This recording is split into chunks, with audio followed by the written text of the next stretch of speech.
Welcome to Raging Bullets, a DC Comics fan podcast, episode 134.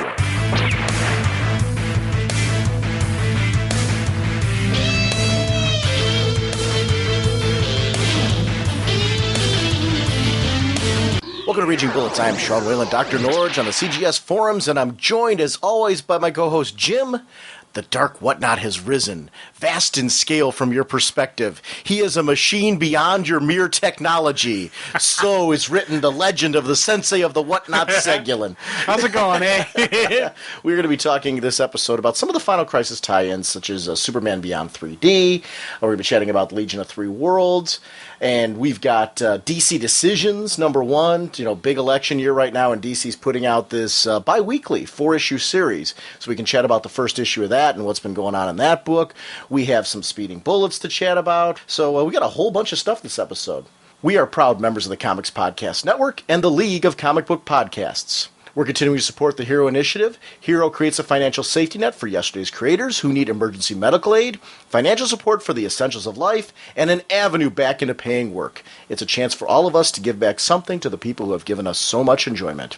For more information, visit www.heroinitiative.org or call 310-909-7809. Our sponsors for this episode are DCBService.com and InStockTrades.com. Batman Cacophony, number 1 of 3. It's at a special discount. This is the Kevin Smith miniseries that's going to be coming out featuring Onomatopoeia. And it's regularly $3.99, 50% off, only $1.99. Robin 180.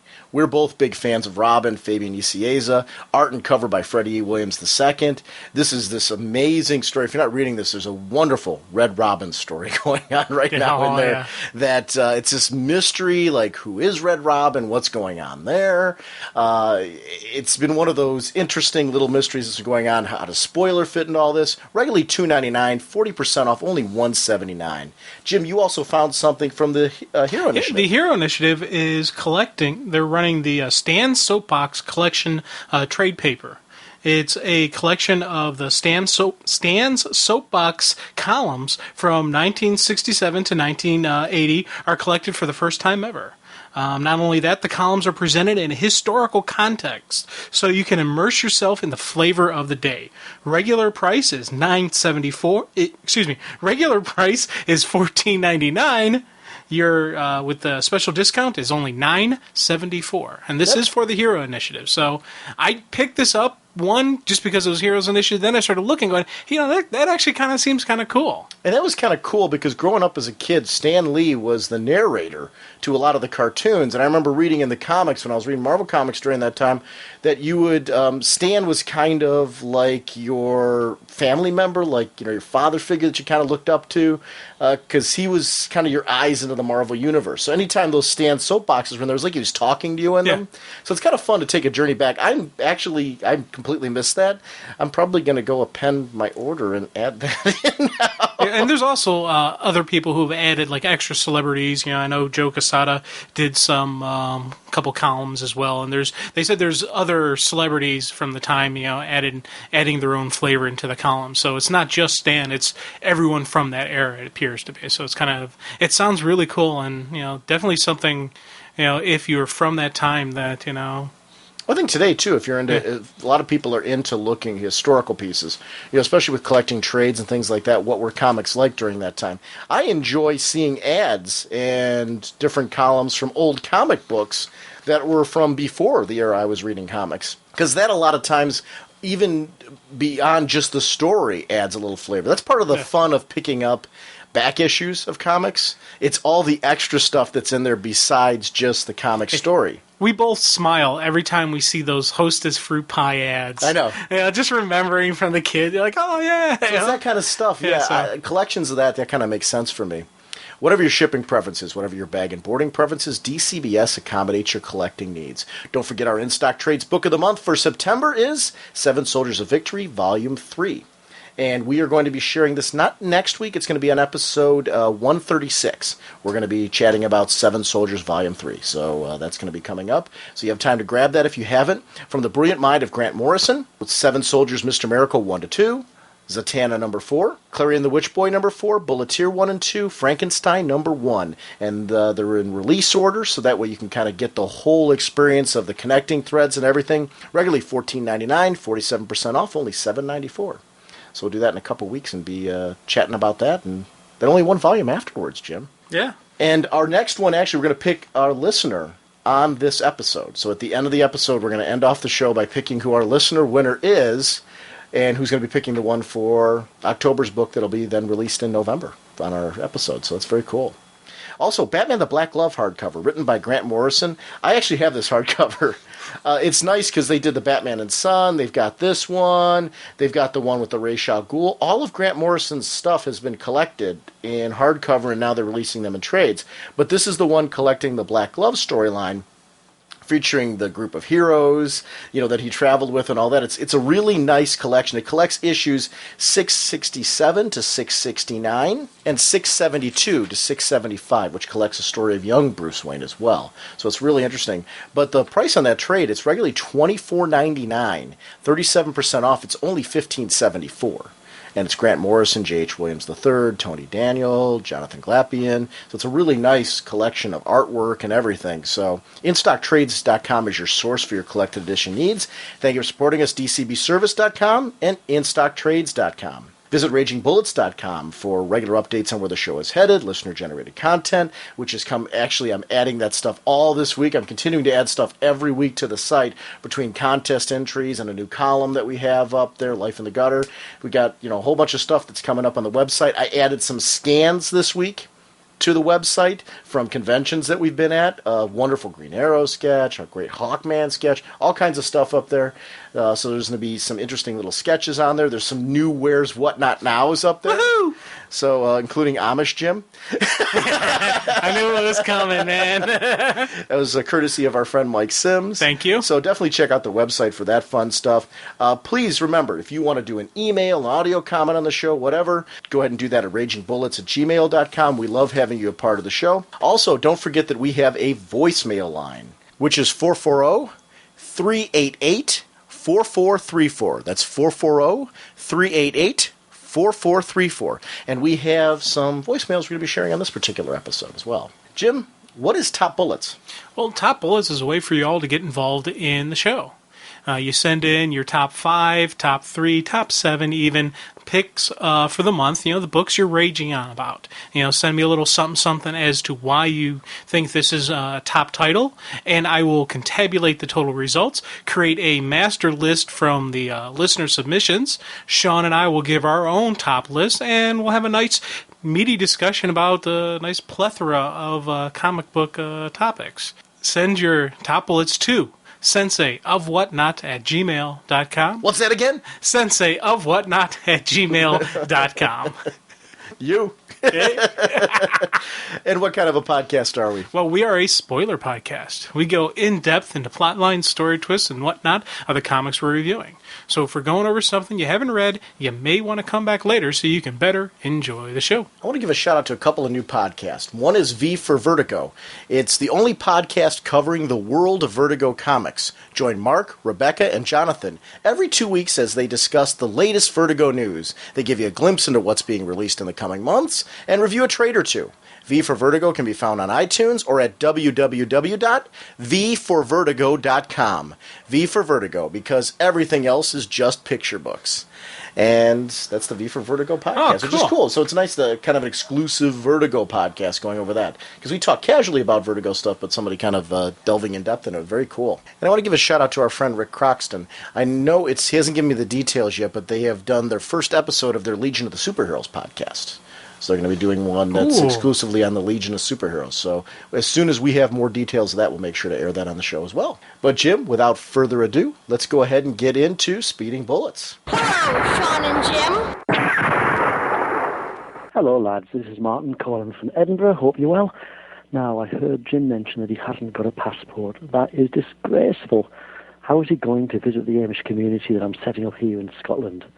Come on, pack in buying all those terrible Jeff Loeb comics and buy a cheap ticket to the UK.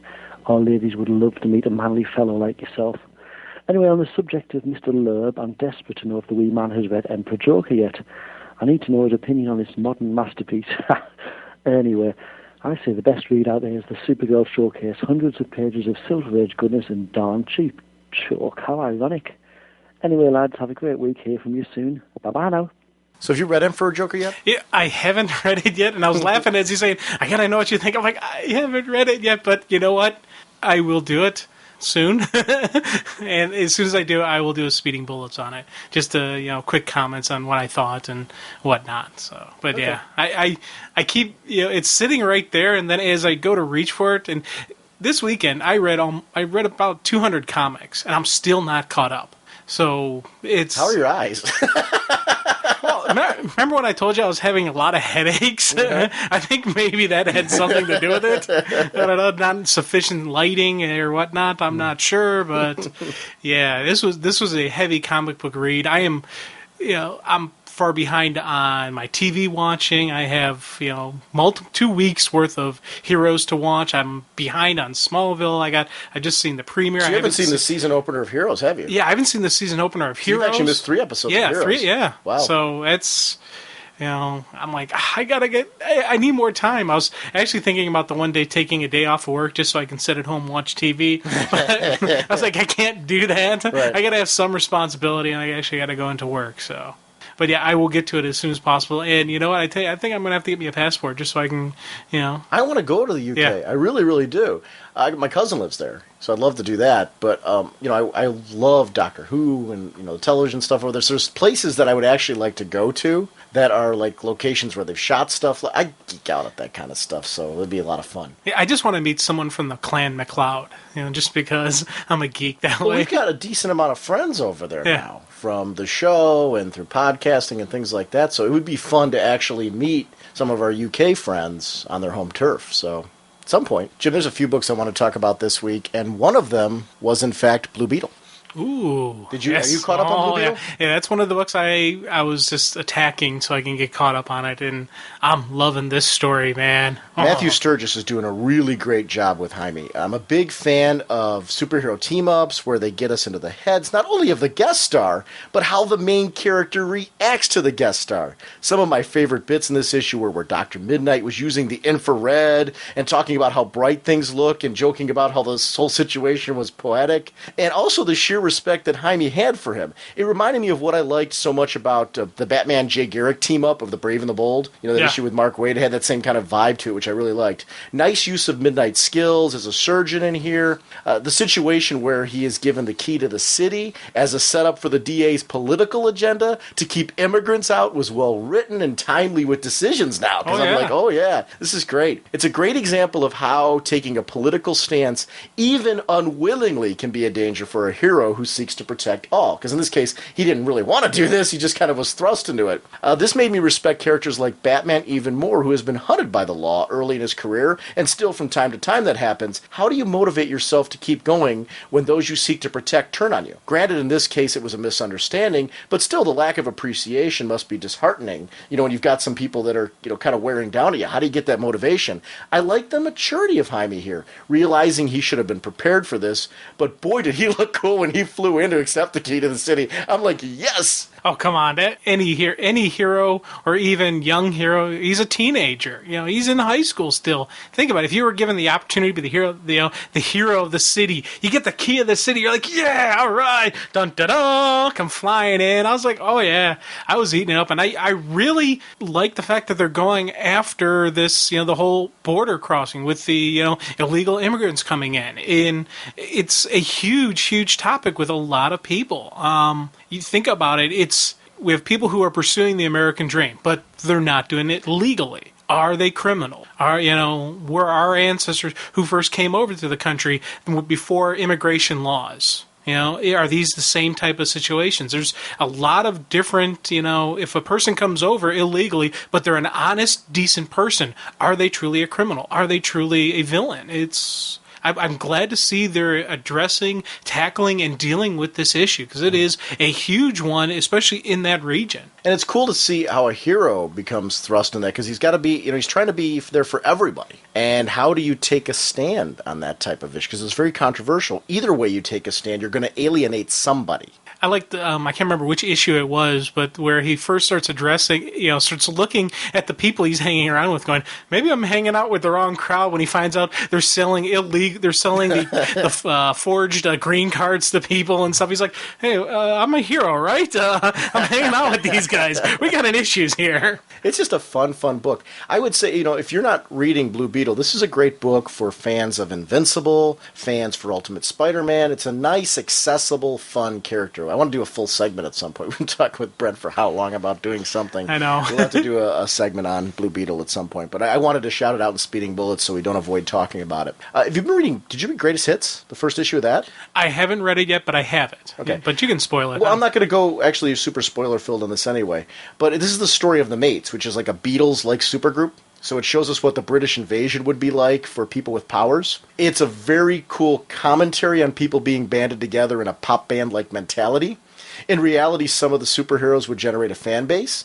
People would want to follow their exploits like the Beatles, the Who, stuff like that, Rolling Stones. It's that type of vibe. Crusader, Vizier, Solicitor, and Zipper. And Zipper's one of these characters that's got to grab the super speedster that's got to grab the camera time. Yeah.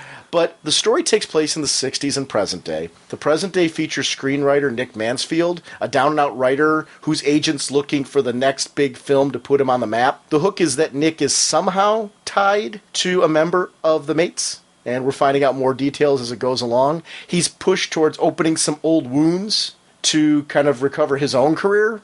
It reads much like the Beatles with two lead characters, the Solicitor and a Crusader, pushing to put a group together. We see like a first iteration of the team and a band member leaving and like kind of a second wave. It's clear this story is going to be filled with the same kind of drama you would expect from a bio of the Rolling Stones, and I'm into that kind of thing. My only disappointment, this is a mini and not an ongoing. I thought it was an ongoing. It's a 6-issue mini, and I'm saying because I want more. I would read this forever. It's a fun read. It's great characters. The art's sharp. The characters are unique and interesting. It's the British invasion, and it's time it's heroes. I love it. One of the interesting parts is there's some twists to what happened to the heroes, and we have to find out through flashback sequences what happened to this team, and it's kind of like almost like a where are they now? Kind of thing. Cool. So it's that type of vibe where you get to see them in their prime, but now we're in the present doing a where, are they now? So it's the great. Behind the music type thing. Yeah, true Hollywood story, that type of thing, that type of vibe. So it's really well written with a nice little, that's the twist to it, to that type of thing. So it's a fun book. I'm trying to kind of stay, give you kind of a vibe of what it's all about without going heavy into it, because it's a fun read, and I think it's something, if you miss this one, it's a 6-issue mini, kind of a nice little jump on for people looking for something short to kind of enjoy and get kind of a meaty story from. Action Comics 869. Did you read Brainiac Part 4? Yes. Okay. The Happy Kent Farm cover terrified me. Yes. Because I have been so afraid we are losing someone in this arc, which to me is a huge pat on the back to Jeff Johns and how he's using the supporting cast. The sheer terror on Supergirl's face tells a great deal. She grew up knowing this terror, and segments with her and Lois show two very strong female characters. I really enjoyed following Kara's development, but this time to see her really shine when Kara's heat vision doesn't work on the robot. She realizes that this might be an enemy she can't beat. Lois, go! This is a heroic moment. This is the only human civilian who's standing right there at the moment, but it's also family. And, she's like, Kara, fly away. They attacked my world. They abducted the city of Kandor, and they killed hundreds to do it. I'm not running away. I want to, but I can't. Cal did it, and neither will I. Her rally cry pumped me up. I think it's all the more interesting because it was a hard journey for her to get to this point. She wasn't raised by the Kents, and I do like the distinction that she had to grow into her current role. Lois shows that bravery in the face of danger that is kind of her trademark, whapping the robot over the head with the fire extinguisher there. She has that attitude, and she's a survivor, and we see it when she helps Kara. I love that. Brainiac, really menacing. The concept of downloading memories that the people live on through him, it adds a creep factor. It reminds me of the Borg or similar stories, except in this case it's a solo being. You know, it builds on the original Brainiac concept of adding to his intelligence through his collection, and, you know, this whole race betrayal thing that he's doing with Clark, you know, considering himself human. Is this foreshadowing to the new Krypton arc in some sense? You know, like where he's going to have to, I don't know. You know, because that can't all go well. I'm sure sides are going to have to be chosen there at some point as people acclimate. Are you human or are you Kryptonian? That's going to be a huge, I think is going to be a huge where will Kara fall in all that? It's interesting. Clark breaks Brainiac's connection. It looks like he takes him out. The Zor-El reveal there, you know, that Kara's parents are alive. You know, Allura was there too. I mean, that's out. I was like, wait.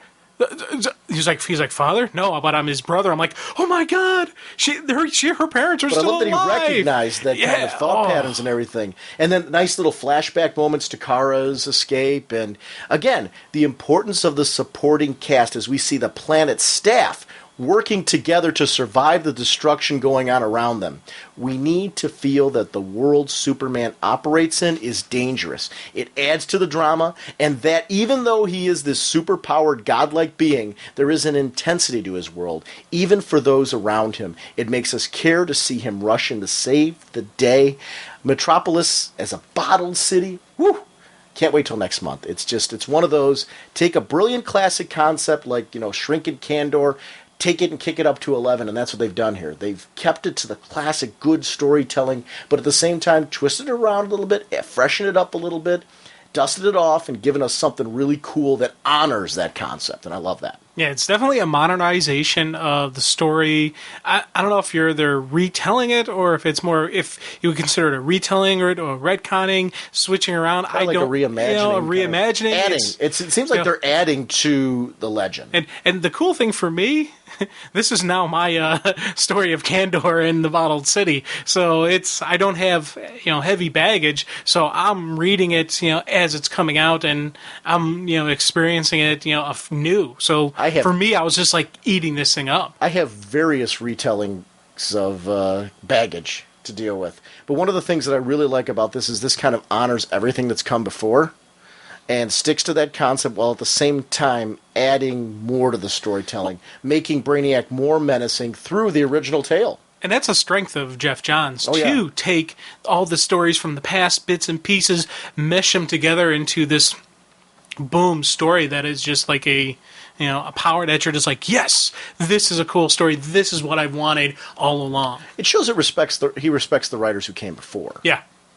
I'm not done talking about Superman because I got to talk about this month's Superman, the crypto issue. Oh, dude. Good boy. I was, good boy, all right. I was so geeking out. One of my favorite Superman issues in a long time. I am a sucker for films with man's best friend, and this drama where Krypto is standing up for man, his friend, Superman, it really hit me. Atlas has been taking out both Kara and Clark. The drama unfolds not only through the eyes of Clark, but Lois's perspective, which really was great. She's been afraid of Krypto and in many ways hated the dog, been annoyed by the dog, whatever you want to call it. Now in this moment, when her husband needs him the most, when she's afraid of losing him once again, like the whole Doomsday thing, this family friend, this family pet, and I adored the bits where she admits she was so wrong about this dog. I love that. I'm like, ooh, yeah. Keeps coming at Atlas. This dog will not give up. Even when Atlas is working him over. This shows the importance of Krypto. He buys Clark time. Clark figures out it was, this is Team Superman. Clark figures out it was magic driving Atlas and regroups with a plan. I won't go too much more into it except the action sequences work the best when there is strong emotion, and you can actually care about the events that are taking place. There is a drama told in the storytelling. You not only want to believe that a man will fly, but that Krypto is the darn cool pet that we all want. I couldn't be happier to be reading Superman right now. Both of these books, I was like, oh, yes, 1-2 punch. I'm excited for Supergirl now to be kicking into this program, because I'm like, give me more. I want this again. This is exciting that these books are going to be interconnected. Yeah, I will fully admit I've never really been that strong of a Krypto fan. Yeah, I was like, because I saw it more as the cheesy type 70s thing. But lately, the introductions of him he's like there is a thought process. There is like an intelligence to Krypto. It's not, super scientific level, but there is a creature, a thought, an intelligent being there, if you will. I'm getting behind this dog, and then you're talking about just the fierce loyalty and just the never quit attitude. It's so. Is Wonder Dog Krypto's doomsday? You know what? Maybe. Ooh, I got money on Krypto. Yeah, I do too. I do too. Good dog. Yeah, good dog. Yeah. That was a great issue. Oh. I mean, really, back-to-back great Superman reads. I'm thrilled with this. And here's the cool thing. What I did, I read the 2 Superman back-to-back because I was behind a little bit. I'm like, I got to pick it and get this read. And I was like, Vroom. And so I read those 2 issues back-to-back, which was... Oh, so you were behind a couple issues. Yeah. Jonah Hex number 35. Did you read this one? The most recent issue of Jonah? No. I'm not caught up. I'll try to keep this one as spoiler-free as possible. Yeah. You know what? We're a spoiler podcast. You can spoil it for me. Don't worry. There's a cool opening with the group getting pinned down by a Gatling gun. I don't care if you double my money. I'm not charging out on a horse like Jonah Hex did. This man was so cool. This is just in the opening of the whole book. It opens up like this. You see this man do these crazy things. So the movie Tombstone, where Kurt Russell just like snaps and starts going. Remember that movie with Val Kilmer, Kurt Russell? Yeah. He snaps and starts going out with his gun, starts shooting. It's that type of moment where he's just like out there. And I'm just like, he goes out and saves the day and all that stuff. I like that this book isn't all happy, though. It's gritty. Couple people died during the whole thing. I'm talking about the good guy's side. So it's not a happy ending. The Old West is not a pretty place. I really like that. It comes across in the art, comes across in the colors. It's that kind of tone. It's it's a little dirty. It's a little dirty, and I like that. Okay, this got borderline uncomfortable though. The sheriff, the marshal, who he's basically offered to pay him double, is unable to have kids. Invites Jonah back to his place. They wanted to use him to get Marcy, his wife, pregnant, to the point where they even drug him to pull this off. Okay. Now, do you want to take a guy like this and do anything that could possibly tick him off? Yeah, see, I would make him the offer. If he said no, then I'd say, are you sure? Because, we're giving you a chance for some, my wife is good looking, come on, Yeah. But I'm gonna kind of leave it there at the moment. But there's just moment after moment after moment where it reminded me of movies like Unforgiven, things like that. Just great dialogue moments with Jonah. I did like. There's one tiny detail I want to talk about. He's eating dinner at their place, and because of the scarring on his cheek, food's coming out of the side of it. Oh, cool. Now, he's a gentleman. So he's got a napkin up there and he's wiping it away. But it was a small little... I'm doing the visual motion for you to show you, but anybody else can see this. But it is one of those things where I'm like, this is a gentleman. It's showing that even though he's got that look about him, even though he is the resident badass in this story, he's still a gentleman. He's still got that class and he's still, trying to maintain as much of a civil approach to himself as he can. And I really liked that about, it's tiny, it's one panel, one little panel that I was just so impressed by because it was a tiny detail that I liked them showing that this would be an issue for this man. So it's little things like that. I like those things that bring me into his world. It's cool that they do that attention to detail and have that little, but I still... The only hang-up I have with Jonah Hex is, dude, just take a scalpel, slip it, seal off the wound so you can open your mouth fully. But it wouldn't have that, it's extra gross because he's got that. Yeah, I know. And it's just I know. It's his trademark, dude. Yeah, I know. It's just trademark. Dude, yeah. I know. I every time I still have that just nagging running through my head every time I see it. Birds of Prey 122. Are you caught up on this book? Yes. Okay. I am loving Manhunter on this team. It is good extra exposure for a fantastic character. The opening fight with Copperhead turns out to be this dream from brainwashing by this, visionary character. Zatan is brought in to help. And, I would not want to be visionary on their next meeting because Kate has proven she can dish out as good as she gets and usually a bit more to boot. Hey, she's a character you do not want to, piss off. She's one of those on my list of people that I'm like, I'm not, just because she'll go over the edge. Mm-hmm. She will cross the line. And especially if you've really done some horrific stuff to her, guess what? She's going to give it back to you tenfold. Well, she was put through the trauma of her kid. getting hurt and all that. I mean, there's some lines you don't cross, you know? You do not go after someone's little kid. No. That's the line right there that even supervillains and bad guys should know. I shouldn't go after their kid. Let the kid go. I'll let your kid leave so kid doesn't get hurt, and then I'll kill you. Kind of. You got to watch that because you have that rage, that adrenaline, that maternal instinct. There's no parent out there that, if their child was in danger, wouldn't kill to save them. We know a lot of good, honest, wonderful, decent people who, if their life was in danger, they may not kill somebody. They may try to wound the person or stop them. But you go after their kid, they're going to drop you hard and fast. And we have a hero who has, proven she's able, and now. Ramsey. Oh, yeah. I do like the clarification that we learned, and we learned this through the detective work of Oracle and things like that he can't read minds, but can make them manifest their own fears. So we're learning a little bit about Visionary, what his limitations are, and that shows why they don't just pop up on the doorstep. Right. Walking through. I don't care what the situation is, though. I would not want to enter into a partnership with the Joker. Yeah, I wouldn't.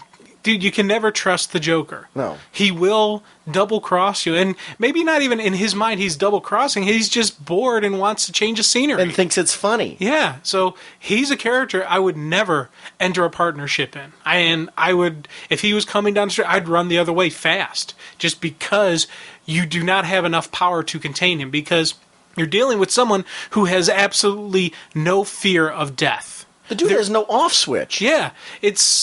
There's nothing you can threaten him with. There's nothing you could really bribe him with because his whims will change on a dime. One time he may want something, then he may want something else. It's too much of a irregularity to actually be able to say this will keep me safe when I deal with him. So yeah, Joker's dude, man, it's not going to end well for you. I'm starting to get into the new character, Infinity, because it adds like an espionage aspect back into the book, and I really like the covert nature of this team. It's a team that's very flexible to fit in lots of different types of storytelling, depending on what you want to do with the birds at a time. That's one of the great things about each of these characters being so diverse in their nature. They've always felt like a strike force. They target situations. It keeps them edgy, and I like that you can swap out characters and add a new little dynamic to it, or add somebody new to the team. I so knew that Misfit was going to bring Huntress's Pike when Elena told her to go back to class, but I like any good setup scene. It's all in the delivery. Misfit is just a great character. She adds comic relief, but is also very human and totally believable with this group. I hope she's a character that sticks around for a long time, because the more we learn about her, the more interesting she becomes. She reminds me of, back in the classic Uncanny X-Men, Kitty Pryde. Oh, big time. Kitty Pryde, Sprite. Back when she was Sprite, before we, got to see Shadowcat or any of that stuff, Kitty Pryde was kind of like the green person on the team. And she would get into trouble, she'd get into situations like that, but over time you grew with her, you got to know her. Misfit's that kind of character. You get to grow with her, you get to know her. Stargirl. Yeah. Another great example of another character like that you got to grow with in JSA. In the original run, you see her now, and Cyclone, to a certain extent, I think, is going to be that kind of character, too. When we read that Batman Confidential, where it was the Batgirl and Catwoman, that Batgirl reminds me so much of Misfit. That early young Batgirl that's just getting her wings set. That's Misfit. And that adds a lot more weight to why Oracle has, kind of taken her under the wing. Visionary and the Joker's henchmen are always expendable. Rather than have them talk, they take them out so the birds can't capture them for intel. I loved that moment. Hey. Zinda gets tagged, and it was cool to see that Oracle would have detection for transmitters. As the alarms are going off, they think it's the police, so Oracle has them clear out the place, but the officer turns out to be the Joker in disguise, setting up next month for Oracle versus the Joker. What a nice setup. I'm really liking Tony Bedard on this book, Michael O'Hare on the artwork. It's nice. You get worried because I loved so much the previous art team. Obviously, I can't gush about them enough on Secret Six now, because that book is absolutely stunning. I'm really happy with the new Birds art team, too. So it's nice that the transition has taken place in such a way where we've got a really good team on Birds of Prey. We've got a really good team up on Secret Six. It's nice to have these books still, because Birds of Prey was one I was like worried about. I'm like, we're not going to lose what the quality the Birds has been, because Birds really has had a high standard for me as far as the quality of the book, and it's staying up there, which is good. Smallville. I know you just talked. Yeah, I've seen the season opener. Let's talk about that. Let's Yeah. talk about the season opener. We'll get together with Art and do like a full-blown segment at some point in time this season, because we want to really kind of delve in and chat, about a certain episode and talk about how we're liking those. But Luther's replacement, Tess Mercer. What do you think about her? Yeah. She's original character for this. Yeah, see, here's the thing. I was a little bit, I don't know. Part of me wanted to see just one little clip of Lex in this, and then then have him figure out a way for him to leave. So the kind of the way they had him leave, I was like, But by the end of the episode, I was kind of digging her. I'm like, this is a nice evil villain. She's got a lot of the qualities I like in evil Lex. In her, it's little twist because it's the female villain that Clark's gonna have to go up against. So I'm right now not going. She's not Lex Luthor, so it's not as but I'm enjoying it. Lex Luthor wasn't in the beginning of the series either. He built up to that way. Yeah, and I see. When I mean not Lex Luthor, I'm talking not Lex Luthor that I'm enjoying from the comic book that I wanted to see in Smallville. I wanted to see the full evil Lex versus the good, Clark Kent.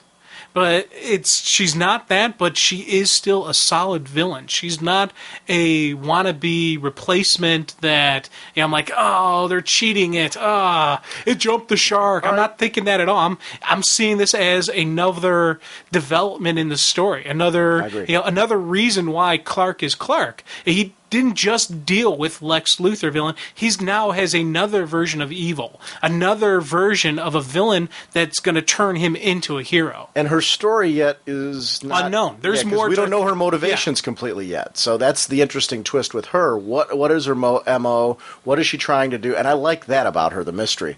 I will say one thing. By the end of the episode, I agreed with you in the beginning. I wanted to know more about what was going on with Lex. By the end of it, though, I was applauding that they left it a mystery. Yeah. Because now we've got this is he, isn't he kind of thing. We've got all kinds of people trying to hunt down and find Lex, and the lack of information to me, all we know is there's no body. Yeah, and Clark survived without powers. So Lex could, because there's always been a little hint in Lex that his exposure to the meteor rock made him a healer. If it beefed up his healing rate, because they did some early episodes with him where he never got sick. Yeah. He never, he's recovered from his injuries rapidly. So if you if you have an increased healing factor, you could probably survive that as well. So we know Lex isn't gone, and I'm hoping that before the series ends, we get we get him back just for one final episode or whatnot, just something. Yeah. Just because you got to have that. Just some kind of conclusion to that. Yeah. Here's my question. You were mentioning before that you wanted to see that evil Lex that you see in the comic books. We never really talked about the season finale. So it's like we're not going to go crazy into that right now. But question, did you feel in the season finale you got to see more of the Lex that you're talking about now? I got to see the birth of the evil Lex. Okay. The scene where he takes his good young self and folds him into the fire, and you watch him burst into flames, and he kills that innocence of himself. Okay, that's the birth of the evil Lex. And when he's sitting there and he's in the plane just going, Mr. Luthor, should we wait? He's like, no. We go now. And it's that I am Lex Luthor. Nothing can harm me type mentality that we saw. And even in the Fortress when he's like, Clark, it has to be like this. He never once hesitated, never once doubted what he was doing. I liked him throwing it in Clark's face in his own way, because in his own mind, he sees it as a betrayal from Clark. Why didn't you come to me? This would have been so different. Yeah. And that type of thing. And I really liked those bits. I'm not saying I agree with Lex, because I totally understand why Clark didn't, because of how Lex was behaving and things like that in the situation. Clark did the right thing. But I like that this is very consistent with Lex's point of view and who Lex is, and I really liked the writing in that. Yeah, and we've seen it in a lot of different Luthor comics where he says, "I could have cured cancer, but I was always preoccupied dealing with, with Superman, and had to deal with the Kryptonian, this out-of-worldly thing, to come and corrupt mankind and all that."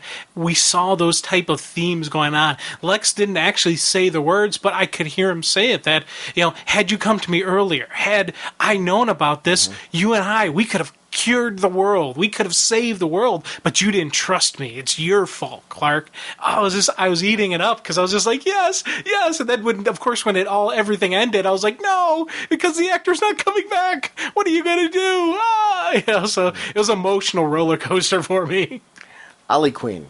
Yeah. Oh, the first episode, really was into his rescue of Clark. I love the familiarity between the two now. If we can't have Bruce Wayne, this will definitely do.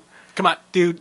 Green Arrow in Smallville is Batman. Oh yeah, I agree. Basically, this is Earth 23, let's say, where there is no Batman. Instead, the Dark Knight is Green Arrow, and the world's finest team-up is, Clark and Ollie.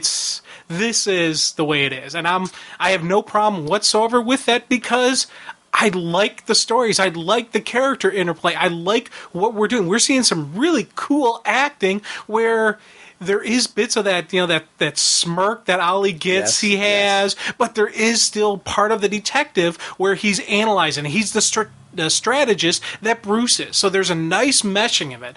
The only thing that would make it perfect for me is if they started calling Chloe Oracle. Come on, let's do it. Oracle, let's make it Chloe Sullivan and not say Barbara Gordon becomes Oracle. We're changing things around. Let's have some fun with it. Let's give Chloe a role. It depends, though, on... See, to me, I'm kind of a fan of Chloe having her own identity. So I'm kind of against that because I don't want her to be an archetype that we already have. I think she's a strong enough character to have kind of her own thing. So I totally get what you're saying. She fits that role. And some of the stuff that we see with her alludes to the fact that we could have her in that type of role. But I don't blatantly want to see her named Oracle or do that, only because I think she's been too unique and strong of a character on her own without having to give her... I don't think we need to do that with her. I think she's got her own strength to her without that. That's just my take. Yeah. So it's... this week, and this won't spoil anything for you, this coming episode looks like it's going to be a Green Arrow origin episode. Ooh. Which doesn't spoil anything that's happened on the second episode for you. But...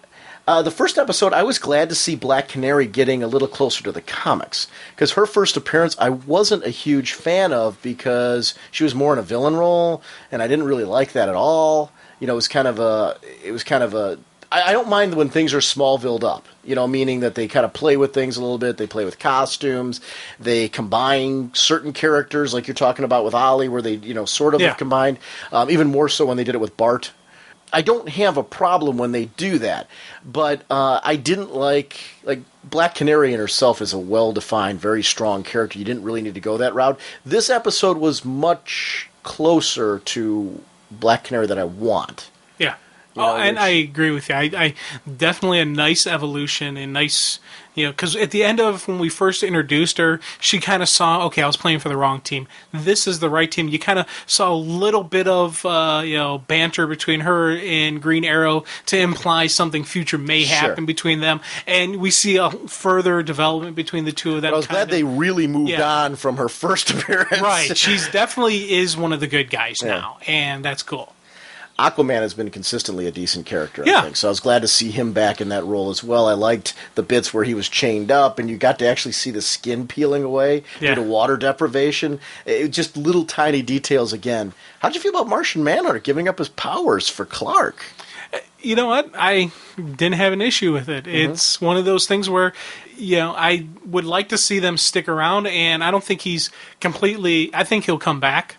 I don't think he's down, but he's not out yet, even though he said he had to sacrifice everything. I think we're going to see Martian Manhunter return again, and he'll be part of... There's got to be a JLA, a formal calling themselves that. I don't know. And Martian Manhunter was a key character. I like that right now there's a reason why... He's not. Right, yeah. There's no JLA right now because of their situation as having to go underground. Yeah. And I really liked that at the moment. And there's hints of... a reason why they'd have to come back together. And I'll leave it at that, because I don't want to say too much because you haven't seen anything yet. But I liked the Daily Planet idea, and there's like hints of a growing relationship with Lois. Hey, they've already been teasing that so much. Oh, and I love throughout, it. And every single time they tease it, I giggle like a schoolgirl. I admit it. I just, it's that hopeless romantic movie that just sees Lois and Clark as this great love story, and just like when the little subtle things, like when Clark first shows her his desk is right next to her, she kind of does a like that little sigh. I'm like, ooh, Lois is already starting to notice the farm boy. Oh, cool. She's smart. But didn't she deny it? You can tell right now. Oh God, yeah. She's smart though. She's sexy. The bit of an attitude, and she's another one too that like from where she started in the beginning of this series to where she is now. That's a character that's shown a lot of growth. That's grown into more where now she feels a lot more Lois Lane than she did in the beginning, so to speak. Yeah. And I was fine with that because this is a much younger, growth into this. And I want Perry White now. I do too. Come on, we've gotten the crew working at the Daily Planet. Let's bring them in. It's not time. yet though, because this Tess Mercer thing, it's not time. Well, yet. I see somebody. Or you mean him being the editor-in-chief under? No, I see somebody coming in, Ollie Queen, buying the Daily Planet. Not yet though. And freeing it up and stuff like that. Yeah. That's what I think is going to happen. And then we'll see. Watch the second episode. I'm not disputing you. I'd like to see that too. Okay. But there's some interesting things going on right now. Cool. That's really like I'm into this Tess Mercer character now. I'm really getting into this character. So it's a nice little... After I see the second episode, it sounds like I'm going to like her even more. Yes, I have a taste of her. I'm like, this is kind of cool.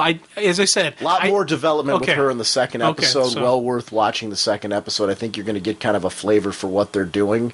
And there's deliberately things I'm being kind and not spoiling for you right now because you got to see them. Cool. I'm really looking forward to the Jeff Johns penned Legion episode. I saw that. I was like, Legion, oh, please. Then I saw penned by Jeff Johns. I'm like, oh, my God. I was like, that was another just, it was a full-on geek-out moment because I was like, it's got to be. Dude, it's got to be. If they call an episode Legion, Jeff Johns, it's got to be Legion of Superheroes. We'll talk a lot. We'll talk a lot of casual Smallville on this show as we go along. And like I said, I'd like to do a full-blown, in-depth look at an episode with Art when the time presents itself. We were time-wise, you and I were trying to get this episode together. I'm like, we really should start chatting a little bit Smallville right now, just to kind of chat about our feelings about it, because it is such a DC-related show, and it's been really good. The first two episodes I thought were really stellar.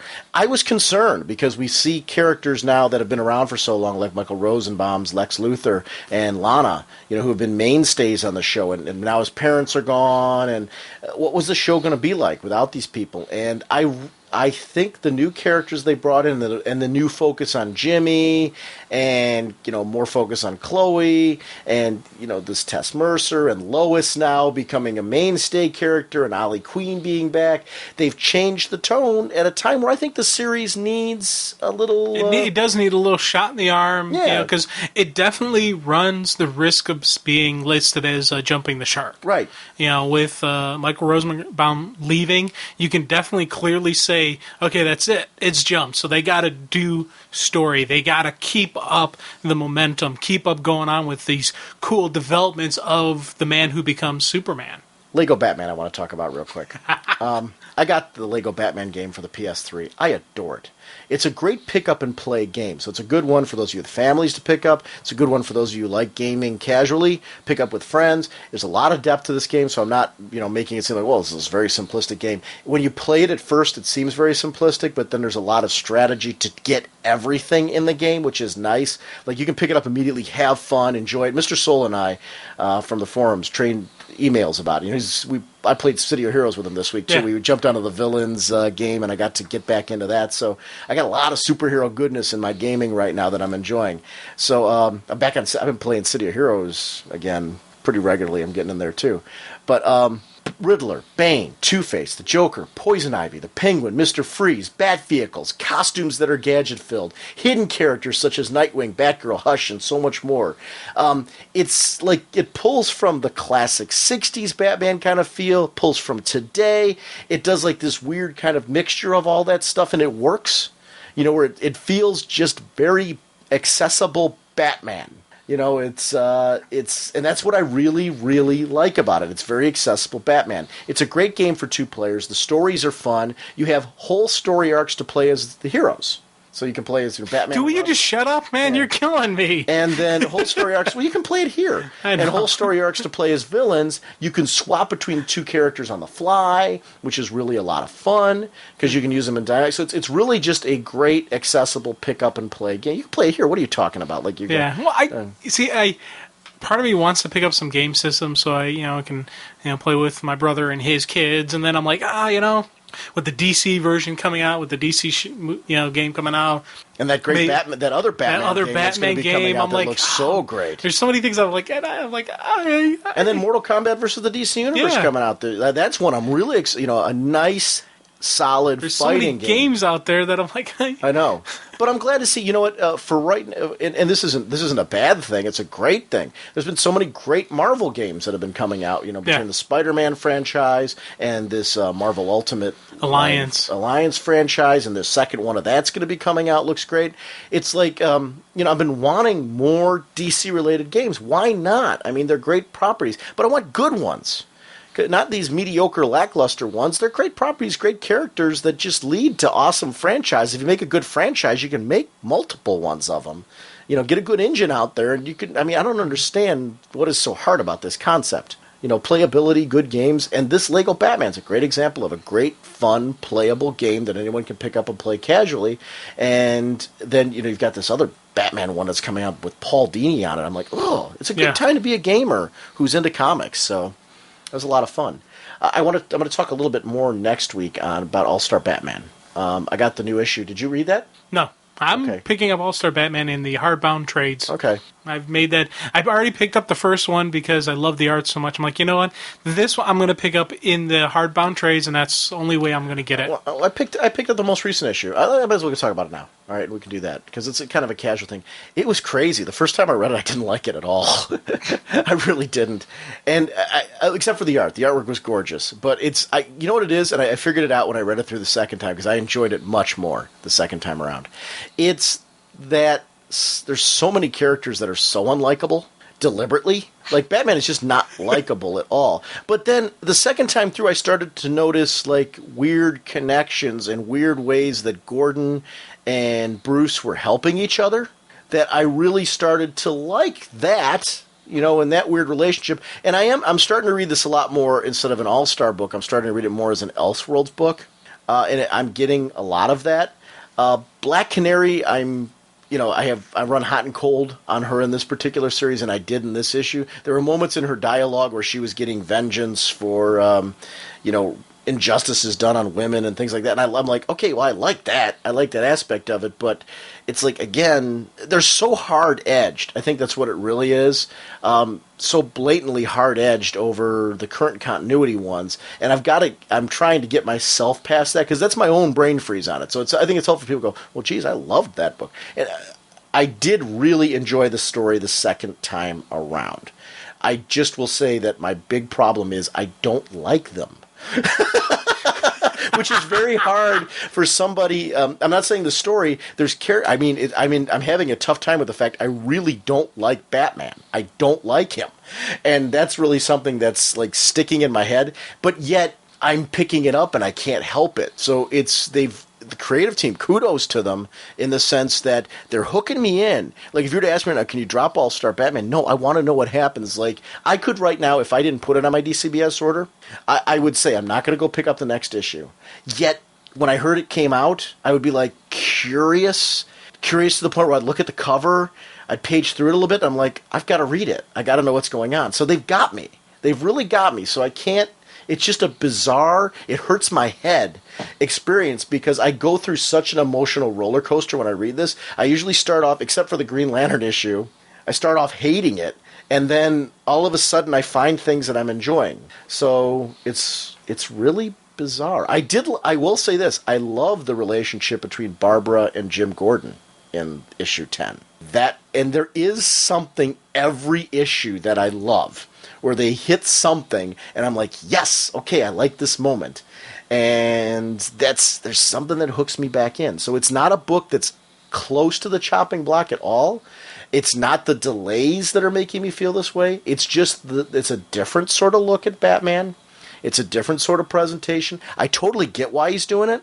And I don't even think it's so much as over the top anymore. It's making the statement, this guy is a hard-edged vigilante in a very hard city to live in. Gotham is a very rough, very brutal place, and its hero is just as brutal. And that's what they're going for here. I get that. I get that vibe. It's a very different sort of Batman to the one I normally prefer, yet they're drawing me in. So they are. But people are always looking for that. Where's that book, Sean, where you're banging your head against the wall? This is the one. It's still doing it. Yet, it's not a book that I wouldn't be, believe me, if I hated it by the time I got through my second read through, I'd drop it like, nobody's business, because I would love to shrink my budget. But there's something that hooks me into that book. And so I'm going to keep pre-ordering it because I know what I'll do. I'll see it on the shelf at the comic shop. I will pick it up because I'm hooked in enough that it's and I don't know why. I really, there's something each issue that gets me hooked in. I'll keep reading it. So it is, that's a creative team's job. Get me hooked in every month, and they do it. So now I tell you, Superman Batman book that I'm absolutely loving is, of course, the Superman Batman title. This weekend, part of my massive read was to get caught up on Superman Batman. And now, when you say caught up, how much of it have you read? Well, I've read sporadic story. Okay. I picked up the last one of Jeff Loeb. I've read the first trade of that the series kicked off, and so there's bits and story arcs in between that I've read. Did you read the Supergirl one too? No. Okay, that's one I recommend because that's the launching point. Well, I got started with the world without the removing of kryptonite, where Batman and Superman were going to get together and they were going to remove the kryptonite from the planet. Mm-hmm. And it was that story that brought me into this. And I'm reading through going, man, this is a cool story. These are Superman, Batman that they're kind of continuity, but they're not so locked in that you have to say, this issue occurred right after this issue. Was that that great Shane Davis arc? Was that the most recent arc before this current one? Yeah. Yeah. That was Shane Davis did the art on that one. Woo, was that a good looking? Yeah, oh, definitely. And a wonderful ending where we actually see how far, Lana is willing to go, in the interest of Luthor Corp, which when I saw that, I was just like, oh my God. Mm-hmm. And that just for me was just one of the wow moments. And then you follow that up with issue 50, where if you haven't read any, I recommend picking that one up, because it's the improbable meeting of Thomas Wayne and Jor-El. And I was just like, oh, this is a cool story. And I'm going through it. I was like, wow, this is just... And you see just from the very beginning that, how much... factor these two have been connected, and the ending with them both thinking the same thing. He's like the brother I've never had. I was just like, oh, I was like, yeah, this is what I want to see from these two. It's that friendship beyond just friends. They are, they're family, and they're completely different, but they still have those same values. And when you see their parents interacting, you're like, okay, this is where they get those values from. You see Jor-El, quizzing, talking to, Thomas Wayne about, what is Earth like? Because he's sending his son there. He needs to know that he's not sending his kid to live among monsters. And you see Thomas Wayne, the scientist, the doctor, not only, analyzing the situation. He knows Jor-El's a good guy, but he was able to pick up Kryptonian and say hello to, figured out enough when they introduced him, it said yada yada Thomas, okay, that's probably, this is hello. Yada okay. yada Kryptonian? Yeah, yada yada. You know what I mean. I can't speak Kryptonese or Kryptonian or cryptology, whatever it's called. I don't know. But it was a cool thing to see the scientist was intelligent enough to figure it out. And like me, I'm not that smart. So, but yeah. I can't agree with you more. It's been a great book. That's one of those two that I often forget about. It's funny because I'll pick it up and I'll pick a few issues up and I'll read it, and that's usually the way I read. That's one of my books that collects.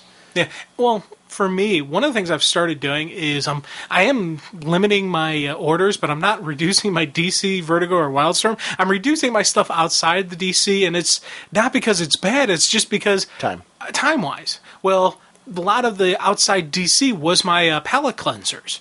This book is now a palate cleanser for me. Ah, okay. It's a great story that it's not bogged down by continuity. It's not bogged down with how's it tie into Crisis? How's it tie into this? No, it's just a cool Superman, Batman story. But yet it feels like it takes place. Oh, definitely. Now. It fits. Yeah. It fits in there. Like in this issue, in the one issue we had, they showed Chris Kent. So they showed him, and I'm like, okay, yeah, this happened before that, but I didn't need to know exactly where it fits in. No. It shows Lana as the head of Luthor Corp, so once again, fitting into it. So these are just some wonderful, fun reads that if you're a Superman fan, if you're a Batman fan, this is a recommendation for me to pick this up. I don't often throw those out there, and I'm definitely saying on this one, this is one where if you see me in the cons going through the bins to pick up back issues, this is the title I'm going after. I'm probably going to fill my run with this one of the floppies. That Supergirl story was really good, too, the introductory one. I can't recommend. Actually, the whole Jeff Loeb run before it is highly recommended. So I'm be pursuing these. I want to say one more thing about the All-Star Batman before I go back there. I actually really like the artwork. It's gorgeous, gorgeous artwork. And I do think it's well written. It's just a bizarre. It really is. You don't like Batman is your problem, and you're really a Batman guy. That's what it is. That's the whole problem. That really is like my linchpin character, and that I'm really having a lot of trouble with that because I've never had a story like this, and I've mentioned it before on the show. That's really what the issue is. So I'm like banging my head with this one as I go to read it. But then I do find after I get through that initial shock, I do enjoy quite a bit about what's going on in the book. So it isn't, it's kind of an interesting, it falls in such a bizarre place in my reading. But it is one of those books, I look forward to it when it comes out. I was excited when issue 10 came out because I did want to read it. So I guess I want to clarify that. It's just a bizarre experience for me. And I think that's the only way to put it. And I just don't want to make people think that geez, Sean's picking it up even though he hates it. It's not that. I wish it was that simple because then you know what to do. There is no what to do in this one. I want to read it. And I am hooked. It's just a bizarre kind of hooked.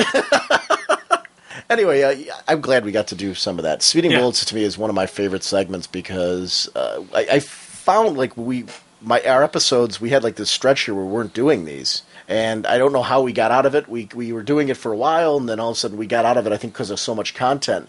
And I really wanted to get this back in because it's a great chance just to kind of geek out about stuff we just read that, is emotionally driven. And that's why, all the ones that I picked are just emotionally driven books that I want to. And I got so many more that I want to talk about, but we'll save some more for next week that we can chat about. We can record some of those this weekend at the Mid-Ohio Con, Jim. Dun, dun, dun, dun, dun, dun, dun. Actually, I do want to shout out real quick. Jim and I are going to be this weekend, Saturday and Sunday. We're going to be at the Mid-Ohio Con in Columbus, which has just an amazing, it's midohiocon.com, has an amazing guest list of creators.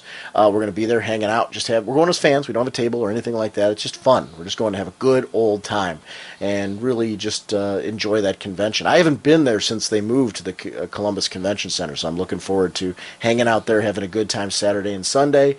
And that's basically it. But if you're going to be there, ragingbullets@gmail.com is our email address. Shoot me an email with your cell phone number. I'll give you mine back. We would love to meet you and hang out with you. That's part of the fun cons for us now is just to meet and hang out with people. If you want to just meet and say hello real quick, that's great. If you want to hang out the whole weekend, that's great. We're very flexible on that end. So, we're totally accessible and just glad to have fun there. So however, if you've already got plans that whole weekend and you just want to say hello, that's cool. If you want to hang out the whole weekend, we're going to be going to panels, doing all kinds of stuff like that. We can do meeting points, hang out the whole time, whatever. So this will be a fun. Chris Claremont's going to be there. I'm geeking. I know. I am so geeking out because that's that childhood comic that I just we were talking to Bob Wyachek way back. That was that first comic that really I started to notice creators. So that was a very important one for me. That because the characters were not media driven for me, it was because I saw a cool cover and I just, got drawn in. That was the one that made me really start appreciating comic creators, getting to know names, getting to see who the writer and the art team was, and which changed my perception that there's people behind the scenes who make these things. And it's important to know who they are. So I'm anxious to meet him. Sean McKeever's going to be there. Ethan Van Sciver's going to be there. Art and Franco are going to be there. Chad Ciccone is going to be there. Chad's going to be there. I'm leaving a whole bunch of people. The guest list, it's on midohiocon.com. Joe Kubert is going to be there. Ooh. Alan Davis is going to be there. It's a nice, huge guest list. So I can't wait to go there and have a good time there. So hopefully we'll run into some of you there. To the Batmobile. Let's go. Atomic batteries to power. Turbines to speed. You're ready to move up.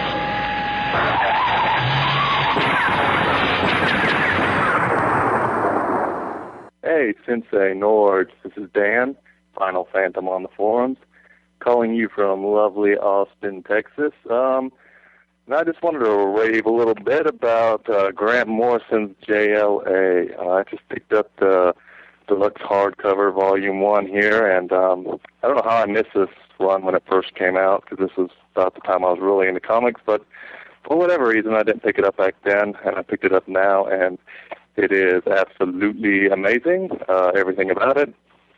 So I was just wondering if you guys had ever done an episode where you discussed this run.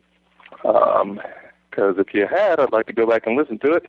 And if not, you guys need to talk about this thing. So get on it. Add it to the list of 8 million other things I'm sure that you want to talk about. Anyways, that's all I wanted to say. Love the show. Keep up the great work. Keeps me occupied at work. So anyways, guys, take it easy. Now, have you read any of the Grant Morrison JLA run? I don't know. I read the that Vice and Virtue. Was that him or the JLA JSA? Yeah. Okay. I'm getting confused as to who's who. I know I've done the other one hardcover where it's the JLI, which I know isn't him. No, because that's Giffen. You probably haven't then. This was the Magnificent Seven. It was John.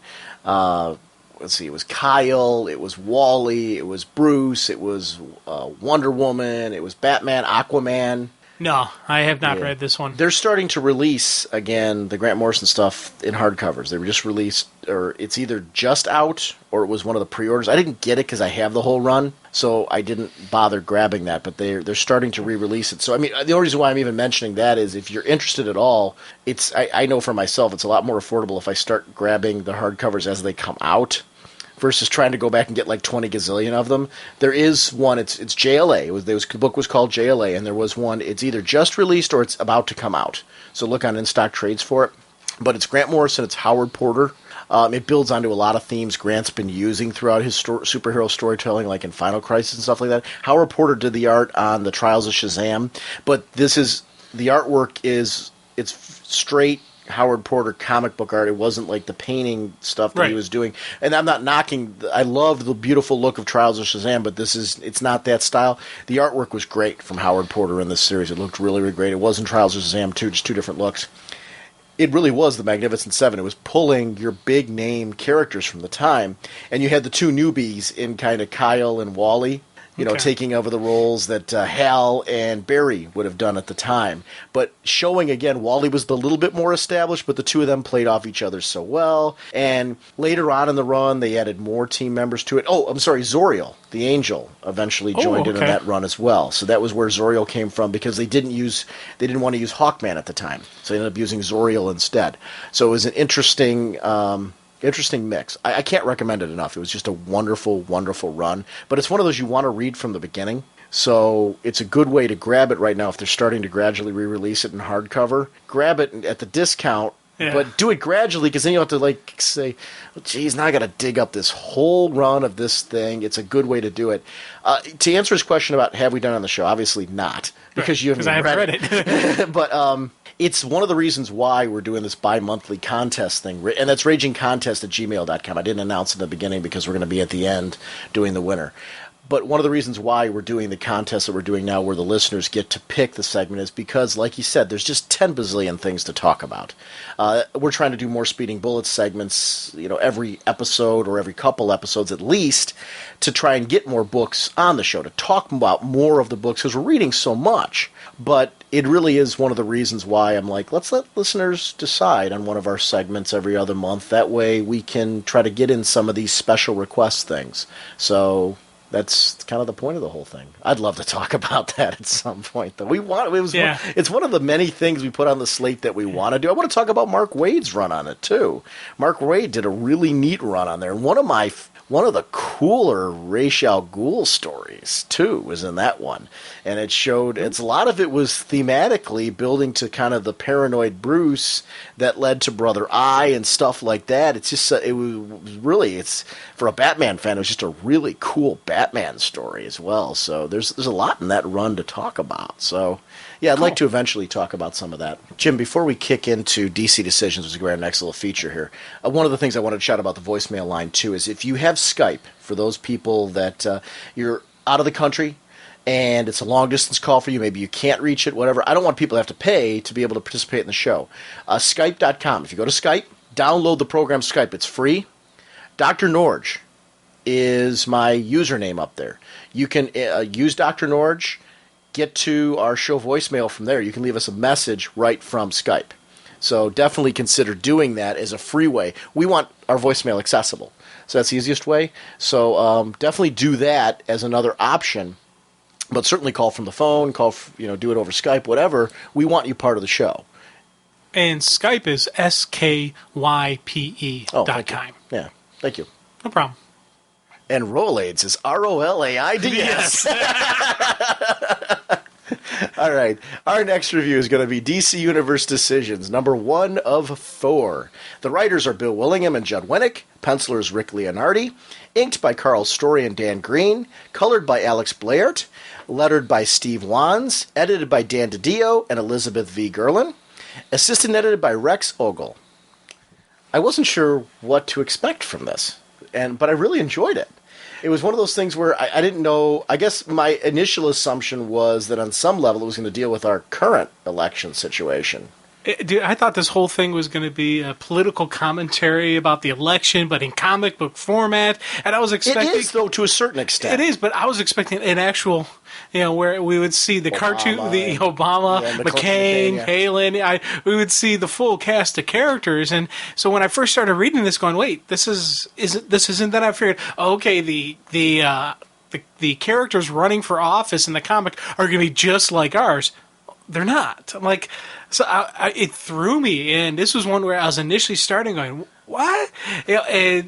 But as it kicks in, I was like, "Oh, this is a cool comic. This is a good comic book story." And thematically, it touches on a number of current issues with politics today, and how our decisions are driven, and the effect that media has on it, the effect celebrities have on it, and all that. So it's a very smart, intelligent story that does those things, but not so directly. Yeah, and just the basic concept of what if a superhero gets involved in politics? Yeah. It was just something I was like, okay, that is kind of curious. That's kind of cool. And it's funny because I was telling people at work about this, and I told them about the comic, and every single one said, that does sound kind of cool. So I may be lending this comic out to people who are non-comic book readers, but are very politically minded and very politically oriented, just to get their opinions on it. Yeah, cool. The story opens up slightly from our neighborhood, Jim, Cincinnati, Ohio, a few hours away, with Kate McClellan for president. The book wastes no time and jumps right into the action. The timeline of the events is being reconstructed. Assassins are attempting to take out candidates, but there is a twist. Barbara Wilson, a trusted employee of the campaign and the Republican Party, has become a suicide bomber trying to take out her candidate. Robot Man jumps into action, but the bomb goes off anyway. He shielded the crowd, saving a ton of lives, and the candidate, but still considered it a failure because of the 25 deaths and the hundreds wounded. I really liked the artwork on the whole explosion scene. Very dynamic, where we see it violently affecting those closest to the blast, but then gradually tearing down to like a concussion blast type of thing for those closer to us and more in the foreground of the picture. I enjoyed that kind of different presentation for each of the victims to add like kind of a drama to the whole thing. Yeah, I tell you, I digged a couple things on this. One, just seeing Bruce break it down. Oh, yeah. It's a classic Batman efficiency.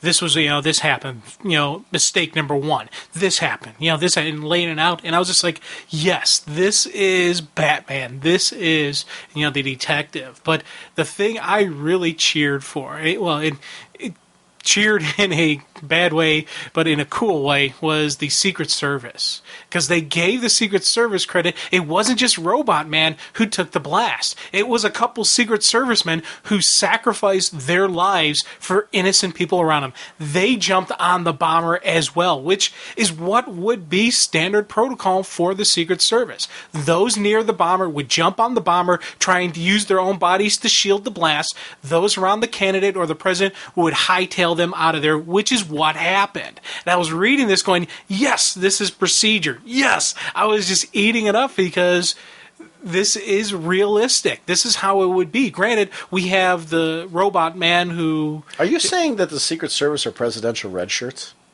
Yes. The Secret, or any of their protect, it's a protection service. They have other duties. They're not just a protection detail, but those are the people that will take the bullet. They jump in the path. It's not look out or get down. It's let me jump in the path, take the bullet, knowing that the guys who are also with me are getting you out of here. Right.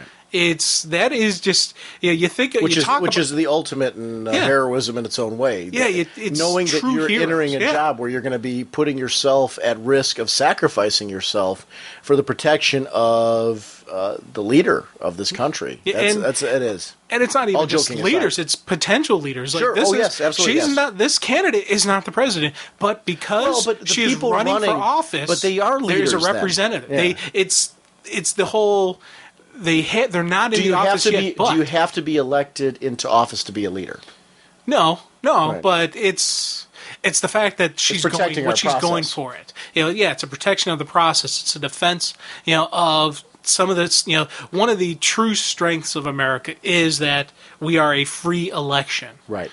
Since our conception, since our birth, we have been about the freedom of choice. We have been about elected officials, from the people, for the people, by the people. So it's the Secret Service and the protection detail is the highest honor you can have. And I was just like, oh, I ate that up. I thought that was just so cool. And I love the fact that they gave them credit for what they did. They weren't just also-rans on the scene.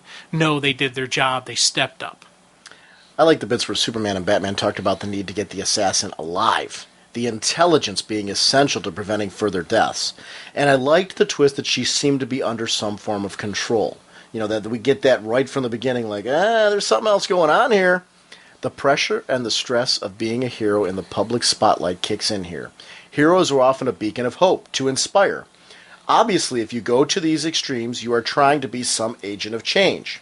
If assassins cause chaos, especially in such a public venue, it would put a major roadblock to their overall goals. The detective work of this segment, where we see Clark and Bruce taking apart the life of Barbara Wilson, too, looking for a motive, was top-notch writing. Mm-hmm. No debts, no drug habits, family life was good, nothing to blackmail the person with. It just doesn't add up, and I liked that. Detective work was, throughout this issue, pivotal in this whole thing, and it really increased my enjoyment of this following this mystery, because DC Decision is a big mystery story, and I really like this. They prepare to have Superman on the scene for the next attempt to bring the potential killer in alive, and talk of the chemical signature they can trace back to its source, and I eat these bits up. I'm just like, dissecting this, and I'm like, ugh. This is really, you can sink your teeth into it. Naturally, you would bring in Hal's ring, and we see the hard-traveling heroes together again.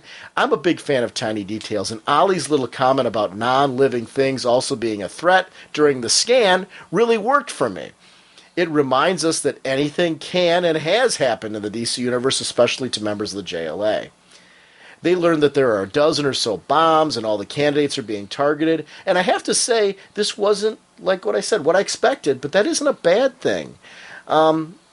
This is a good choice. I really thought the art was very... There was one segment here I got to talk about real quick. When the whole team was gathered together in that whole little bit. Did you catch Wonder Woman smirking at the screen like, Entertainment Tonight was there or something like that? Like, everyone's stern and solemn. Yeah, everyone. I mean, every member of the JLA is very stern and solemn. You got Hawk Girl, like, grinning over her shoulder, and then you got Wonder Woman looking over the camera like, "Ooh, is this thing on?"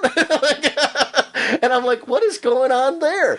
And I mean, it's like I said, I really did enjoy the art throughout this whole thing, but it was the one puzzling part where I'm like, look how stern the rest of the team is, and she's like grinning ear to ear.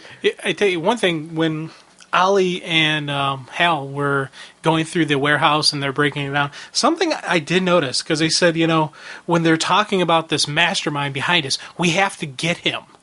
They immediately assumed it was a him. Now, personally, I was looking at this, and the first question you always ask yourself with any murder mystery is, who would benefit? Who would benefit from having every single candidate, killed? And I already have the solution. I know who our killer is. It's obviously Hillary Clinton. I feel like I'm reading Infinite Crisis right now, or Identity Crisis right now. You're like, who benefits? Exactly. It's obviously Hillary Clinton. Yeah. She wants to kill off all the candidates so she can swoop in as the sole candidate and win. She's miffed that she didn't get the party nomination, and she's going to mess up the DCU's election. That's who that's who the killer is. That's my psychic or psycho whatnot powers, of deduction have identified the killer. Anyway, here's where the issue gets into an interesting debate. They are assigned in groups to protect candidates. And I really liked this debate, not yours. Right now, we have many hot issues that have people very passionate. Abortion, for example, being understandably brings up strong emotions on both sides. It's a very tough topic. Even between two close friends, if you start talking about abortion, people can be very passionately on one side or the other for a lot of good reasons. This is vintage Ollie and very well written. He runs on emotion, which is exactly why Hal is right. In a police situation, you wouldn't put Ollie with the candidate he is emotionally attached to. You want him to be objective. Except that I kind of question myself there, too. Would a pro-life hero protect a pro-choice candidate the same way that they would an anti-abortion candidate, or vice versa? It gets interesting when there are heated issues and various personalities to consider. I think deep down that true heroes can maintain professionalism in the face of different ideologies. This is where the story gets really interesting and deep to me from a reader standpoint, because you've got to look at all aspects of the human personality, good and bad, and say what would be the right decision to make there. And I'm not entirely sure. So it's where, it would be an interesting strategy-wise, who do you put where and why? Well, I kind of liked Ollie's argument that he came back with when Hal threw that out there. Are you not going to protect someone? He's like, no. But if I have to spend all day listening to somebody I fervently disagree with, I'm going to get enraged and want to argue with them. I'm not going to be level-headed. I'm not going to do my job. And I like that, because think about it. How many times do you get easily distracted when you see a news article that enrages you? You're like, oh, what are you doing? That's not right. If you're put in there to protect that person, you have to be observing everything. You have to be on your toes, keeping your eye out for any threats that come in. And Ollie almost gets caught because he gets caught up in the moment, and he almost misses the bomber. But here's what happens too. They put him with somebody that he gets googly-eyed over, and another problem happens. And, here's the question right now. You're sitting there, Ollie's doing that. What if you get so caught up into the candidate and get so pro the candidate that you lose eyes on the objective nature of what you're there to do? So that becomes a twist, too. And I'm not saying that to dispute you. I'm saying that there's two sides to it. I 100% agree with you, but I see the twist of the other end of it, too. It's interesting that you've got to trust that the person is going to maintain a certain amount of professionalism. And that's where... I think it is an interesting story because of that, because it made me think, and any stories that do that are just well worth it to me. The Davis-Brewster campaign, Ollie has to deal with the logical question from a reporter. If he's there, is Brewster the next target? Just as he dismisses it to calm the crowd, of course, one of his supporters has a bomb. I like this, though. This time, Ali catches him, and the freeze arrow shows us why his trick arrows can be much, much more than just campy. He had the chance to subdue him and stop the bomb for interrogation. The reporter wants the exclusive, and you know this isn't going to be a good thing. Oh man, I tell you, I ate that up. I was just like, that right there is, one of the reasons I really loved Winnick's run on Green Arrow. Mm-hmm. When he's writing, he knows how to write Ollie, and that was just perfect when he's like, people, there is no bomb. The second he said that, I'm like, okay, here comes the bomber now, it's about to happen. And it's that little funny bit, and then the action, he's like, oh no, I shouldn't have said that. Yeah, anything can go wrong and well, right. But he reacts in true Ollie format. That for me was just a classic. We talked earlier about Bruce breaking it down as classic Batman. Right there, that's classic Ollie. It's that little bit of whimsical, little bit of fun, but when he's needed, he acts. During the interview, Ollie defends Brewster, which fits Ollie's own politics of going against the system. He wants change. Now here's the interesting debate. Celebrities endorse candidates all the time. If superheroes really existed, should they? Should they save that for their secret identity? Jim, if you were a superhero, would you endorse a candidate whose politics you believed in, especially if you felt it would give them a boost? Because I'm like, heroes, let me just still finish my point, and you can kind of give me your... Because heroes are supposed to be symbols that everyone can look up to. What happens when they get publicly involved in politics? Ollie Queen was the mayor, but not Green Arrow. Why? So, I mean, give me your thoughts. Where are you at? With me, if I was if the Sensei or whatnot was an actual superhero out there, I would be involved in the voter registration. I would actually have a website which impartially lists all of the candidates, what they say, what they think, and it would be an educational format for them, not a... Would it be why not with what not? Hey,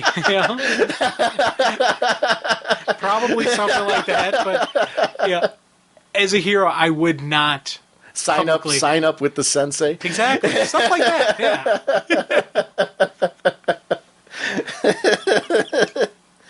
I like that. You're right. In showing through, that you believe in the political system. But see, there what you're doing is something for everybody. What you just said, that's exactly part of the problem when you start bleeding over into one side or the other. You're alienating a group of people. You're inspiring the change of getting more people to vote. Right. More people excited about voting by making your stand by saying this is democracy. We want everybody voting. This is what you should do. The trick is when you go one side or the other, you're going to alienate and push people away. And that's a tough thing. And, that's why I like the stuff going on in Blue Beetle right now. Yeah, exactly.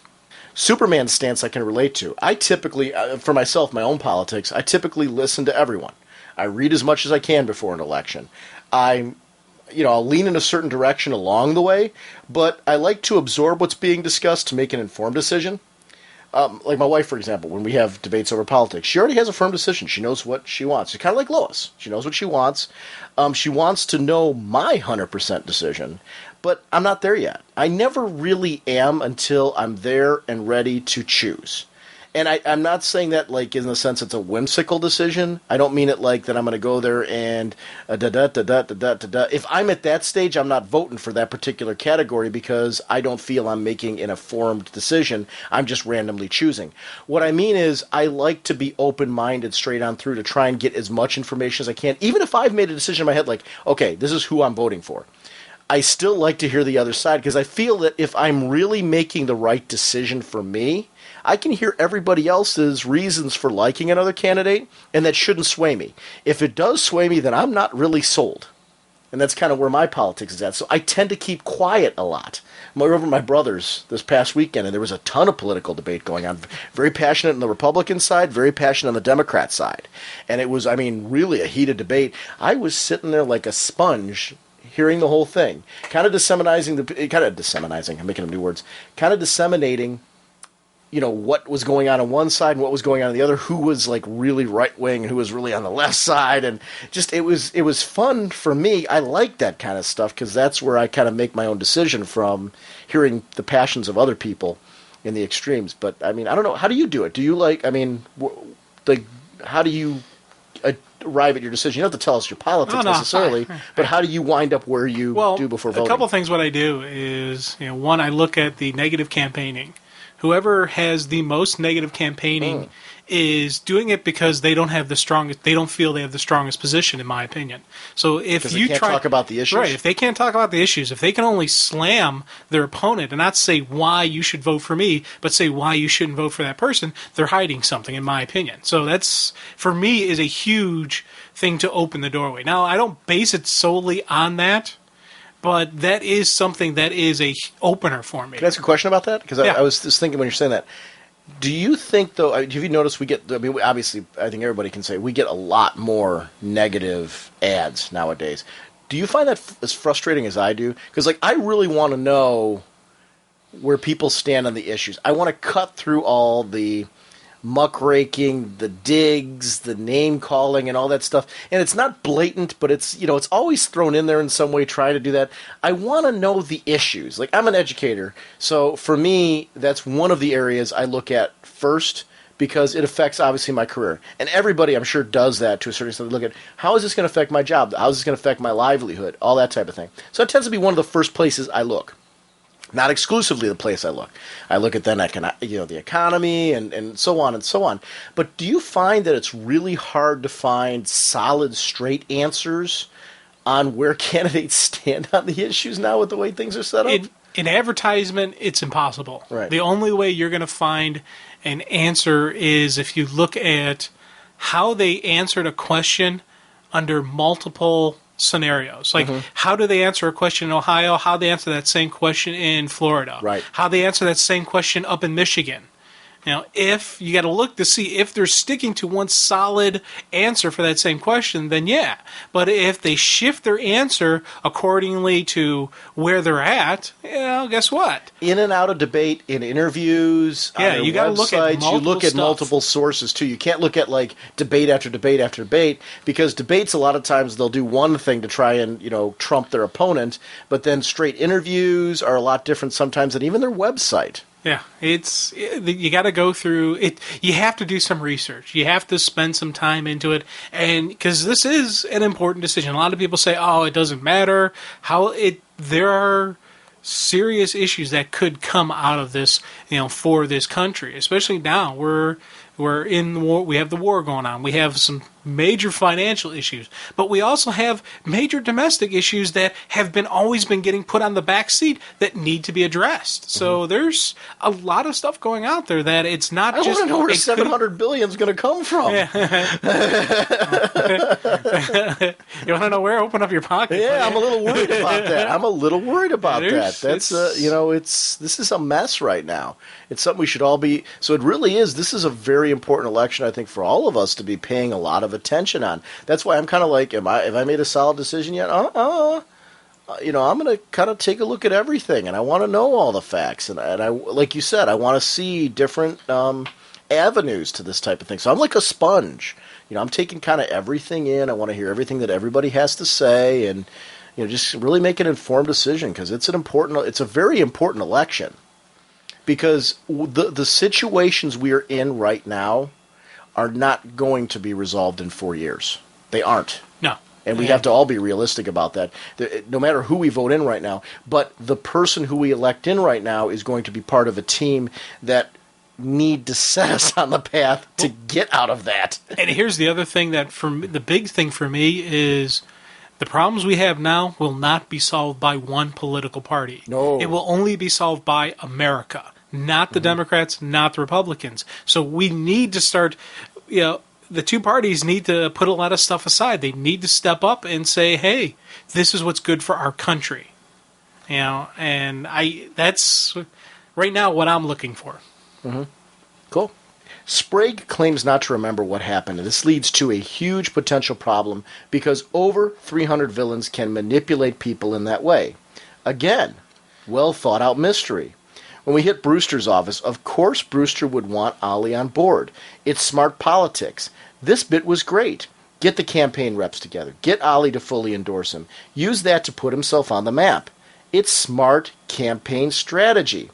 The Daily Planet sequence showed, what like a good editor would do in this sequence. This is a big election with suicide bombers and Green Arrow's involvement. It's heavy news. Of course you would divert your best reporter to this story. This excites me because it feels like this story is going to tackle some major issues revolving around personal politics in the DC universe. I kind of chuckled in a way how Lois was like, "Oh, it's just the TV, media, of the election. It's not the important newspaper." And currently in today's, let's be honest, the printed newspaper is getting massively hammered by the internet, by the TV news shows, by the news readers, out there. People are going less and less to the physical paper. So I do find it funny that how Lois has her job on the paper. She sees it as more important than the TV coverage of the election, where in reality, if you were to offer a news reporter paper their time in front of the camera, they probably would jump at it saying, yes, here's my chance to be in the limelight and the spotlight. But in the DC and the comic book universe, the newspaper is still king. So I kind of like that. I like it. I laugh. It's a comic book thing that is, I'm glad they still have it. Great way to get to know another facet of these characters. Who would go public? Who believes they should stay quiet? Whose minds will change during this series and why? That's important stuff. Heroes and supporting cast. Whole universe, baby. Get Robin and Robot Man involved to shrink down that 300 suspect number to 28. I really dig following along with this. Drop in, those in custody, close to observation, those who are absolutely deceased, and Robot Man corrects him that dead isn't always dead. But as Robin said, you can discount the dead until they pop up again, because they're really looking for priorities to who to search for at this point. Lose those who are not in our world, those who are secretly undercover. I always liked Batman-style detective work when it's done right. I said, he's my guy. Yeah. It really makes for a smart story. And these are like, ba-bam, ba-bam, ba-bam. Really smart storytelling. And how cool was it that it's Robin doing the detective work, not Batman? He is the young detective. He is the heir to the throne. He's the heir to the cowl. He is the great detective going to be. That's one of the things I love about Robin, and we're seeing that consistency in the character. But he's not doing it in the dark, brooding manner that Batman. He's still doing it in the fun Robin way, kind of like clicking at the keyboard, just telling Robot Man what's going on. I was like, yeah, I like this. This is cool. Brewster's campaign workers should really be given a bonus. Take a guy like Ollie, who is an idealist. Give him a chance to feel like he's really making some change, especially with a definite underdog. But here's the problem. Ollie endorses him. Now, it sets a whole division in motion. Diana applauds him for taking a stand, but doesn't necessarily agree with the candidate. I did like the comment about him not being a warrior, a leader who she could respect. Clark and Hal think it's a disaster, though. Now, this becomes an interesting problem. Are people voting for Brewster because they believe in him and his politics? It's a very real question in today's world. How much do we all research the candidates? How important are the endorsements? Like, for example, I got to admit for myself and for my wife, and I'll speak for both of us on this one, who our Teachers Association endorses is something that gives us a first look. That's what starts me down the path. So it does draw my attention to candidates. Now, it's not the only thing I go by. It's not the only thing my wife goes by. We both, have our own ideas and how we get to it, and we're both very different on how we approach it. I think everybody is. That's very normal that we have our own way. You and I are very different in how we approach politics. Yeah. That's normal. The important thing is that we do approach it. Right, yeah. And I think that's the key right now. It's a very personal choice. My wife's different, you're different, I'm different, my father's different. We can go on and on and on. I'm wondering, though, in this case, with a Green Arrow on there, who would that draw in and what would that do for a whole candidate? How does that change, especially in this day and age? That's going to be a huge change because you have all these people trying to get the celebrity endorsements. You draw me. It's the same thing to get someone in there. And you talked a little bit about, but that campaign manager who brought in Ollie, that was just some wonderful writing. He's like, yes. I'm asking you to step up and give us the miracle we need. Oh man, what hero wouldn't say, sign me up? Dun, dun, dun. Especially Ollie. Especially Ollie, because this totally fits him. Yeah. One thing I'm wondering is what's going to happen, though, when Ollie realizes the candidate is just using him for points. Because that candidate had no respect for Ollie. He called him an oddly dressed Robin Hood wannabe. Ollie hears that, and it's on, because he's a hothead. Could you imagine what's going to happen there? I was just like, oh, Ollie's got to find out what he said. But then he flip-flops, and do people respect that? I mean, it's just, it gets crazy then. And does that happen? I don't know. We'll see where that goes. Very, very interesting. Now, here's a part where I got confused. Maybe you can help me. How would Ollie endorsing a candidate mess up the investigation, as Robin alluded to? Did you understand that? That confused me a little bit. Well, it would give that guy an even larger bullseye. You think about it now. But wouldn't that be good for the investigation, as you know your likely target? But it's still, one, it's putting someone at a higher risk than they were before. Yeah, but he's a tool anyway. We don't know. He could be a good guy. He could be the right man for the job. We don't know. We hear what he said about Ollie, so right away he's a target. It also does draw more media attention to the superhero's presence, which could throw off an investigation, which could throw off, if all of a sudden, every single time now a superhero is at a rally or is at a thing, he automatically supports that character, whether he does or not. So then remember when Ollie was first approached by that media, it distracted him, and the bomber almost got in there. Mm-hmm. So you're going to have more distractions now on the heroes who are on security because people are going to now be interviewing them to try and see whose politics. See if they are endorsing that candidate that they're or if they're there because of bomb threats, or if they're there. Right. Thank you. That's what I was a little confused on that. I want to say again, I made that little joke about just that one panel with the artwork. I really enjoyed the artwork in this. I thought the whole presentation, kudos on the art team, the writing team, everything. I think this is really a well put together, dynamic book, and it's smart. It's very smart. I really enjoy this. And did you read the advertisement for the next issue? They show Guy Gardner. So yes. We're going to have Guy Gardner getting involved in politics, which should be funny as all hell. Plus, they say Batman shows them how endorsements are done. I'm like, oh, this is... But it really does get very tricky at this point. This is going to be a fun mini. I like that it's bi-weekly, because we're getting another one this week then. And this was one where, as I said, when I first started reading it, I was like, this isn't what I thought it was going to be. But by the end, I was like, yeah, this is kind of cool. Then I reread it a second time, and it got me thinking more about politics. And I was like, oh, okay, yeah, I'm liking this. So this is one of those books where, if you skimmed it at the shop and didn't say it's not for me, I don't know. For me, I enjoyed it more as what we usually deal with when I read it the second time. You get the flow, you know what the story is going to be, so then you start looking for the little bits and the little clues and whatnot. Cool. Can Batman escape? One hint, the worst is yet to come. G'day, mates. Deadpool from the forum here. Just ringing with two things to say. I'm listening to the latest episode 132 at the moment, and I heard you give out a plug for the question 5 Books of Blood. I recently picked up this hardcover and thoroughly enjoyed it. It was one of the best things I picked up from DC this year.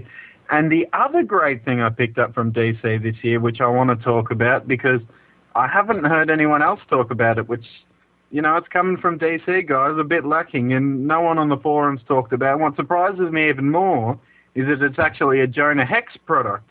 And that would be the DC Direct Showcase Presents Jonah Hex action figure, and it is just brilliant. It looks fantastic. It could have almost been a statue. It's got great movability. The plastic they've used is fantastic. And the detailing from the scarring on his face to the bullets on his belt are just absolutely brilliant. If you're a Jonah Hex fan, there's no reason why this shouldn't be sitting on your desk. All right, that's all I wanted to say. Cheers from down under, and great hearing you guys talk. You're all very lucky you didn't just hear Jim singing the Bangles. That's a blessing in disguise. I love him and I hate him at the same time. Yeah. Because it's like I need one more thing to buy. But I love Jonah Hex, and he's it's funny. I find at times that I've been avoiding looking at the Mattel and DC Direct action figures because they are so good looking, both Mattel and DC Direct stuff. The Jonah Hex one, He like had me at like the guns and everything else and how I'm looking around detailed. this room. There's a lot of places you can put, right there, right there, right dude, there. I'll make room. Oh, I can see tons of places. This would, you know what? I love that you're selling me like you need to find a spot for me. That's like easy enough. And I know. See, the thing I love about it though, if it looks really, really cool and I have it on my shelf, I can like dangle it in front of you, and I know you'll have one the next week. Yeah. So that'll be my ultimate revenge. But it's funny. It's nice when people talk about action figures, and please use the voicemail line for this purpose. Like he said, I haven't heard anybody talking about these type of things. That's why I wanted to get voicemail going, because of the fact that you guys see something that you think is cool, get it out there for people so that we can talk about it and get interested in it and stuff like that. Because I want this to be interactive, and that's very, very cool. That question series, though, I got to agree with him. Was that a very, very good story. Did you wind up picking up the hardcover, or you? Did you? Yeah. Yeah, I got it. Because I know you were talking about, you were kind of like, I have the whole floppy, but it was just something about it. I was like, that is a readability thing, and I'm thinking that maybe at a con that'd be something that'd be kind of cool to get signed. And yeah, because it looks really sharp. It really does look sharp. You're right. So yeah. Our next review is going to be of Superman Beyond 3D. The writer is Grant Morrison, pencils by Doug Mahnke, inks Rodney Ramos, Christian Alme, Tom Wen, Walden Wong, and Doug Mahnke. The color is by David Barron. The letters are by Steve Wands. The sliver cover is by Mahnke, Alme, and Barron. The 3D by Rayzone. And special thanks to Sean Mull. Assistant editor is Adam Schlagman. And the editor is Eddie Berganza. This was very... You know what I liked about it? The 3D, and I'll talk about it multiple times throughout this story, was used as a storytelling technique. They used the gimmick to kind of hook you in and everything like that, but it was definitely used as a storytelling tool cleverly. Yeah, and I tell you, it looked really awesome. Yeah. And even it got a little annoying for me to hold the glasses to my face, but You didn't just put them on?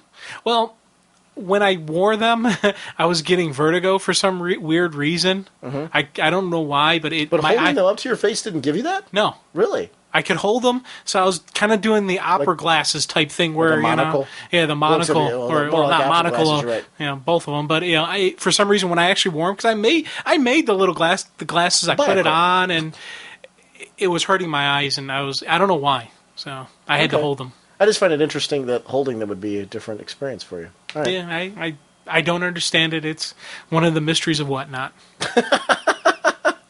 One of the unsolved mysteries. Okay, this opens up with a Superman who I was assuming was ours. That's how I took future? this as a future vision from our Superman. Being taken out, but what I'm assuming is the evil Monitor that we alluded to in the story. He's facing this Dark Monitor with some kind of cosmic armor on and is losing horribly. Yeah, it's not looking good for Supes. I was really anxious to get back to Superman with him being taken out of action because he has to keep his wife alive. And when we were initially seeing this vision, is it because Zillow is looking on to the sequence? Because there's like that 3D, the 4D vision. Yeah, is that us seeing through Zillow's eyes? Is that how you read that? That's how I took it, but I'm not sure. Yeah. That was one of those things where I was like, I didn't know if this was just a preview of what's to come, or if this was a vision, or if this was it was the 4D vision at that point. He feels guilt. She was targeted because of him. And Zillow offers another option. And I got to say, I noticed this when I was doing my notes. I just noticed the V on her headdress.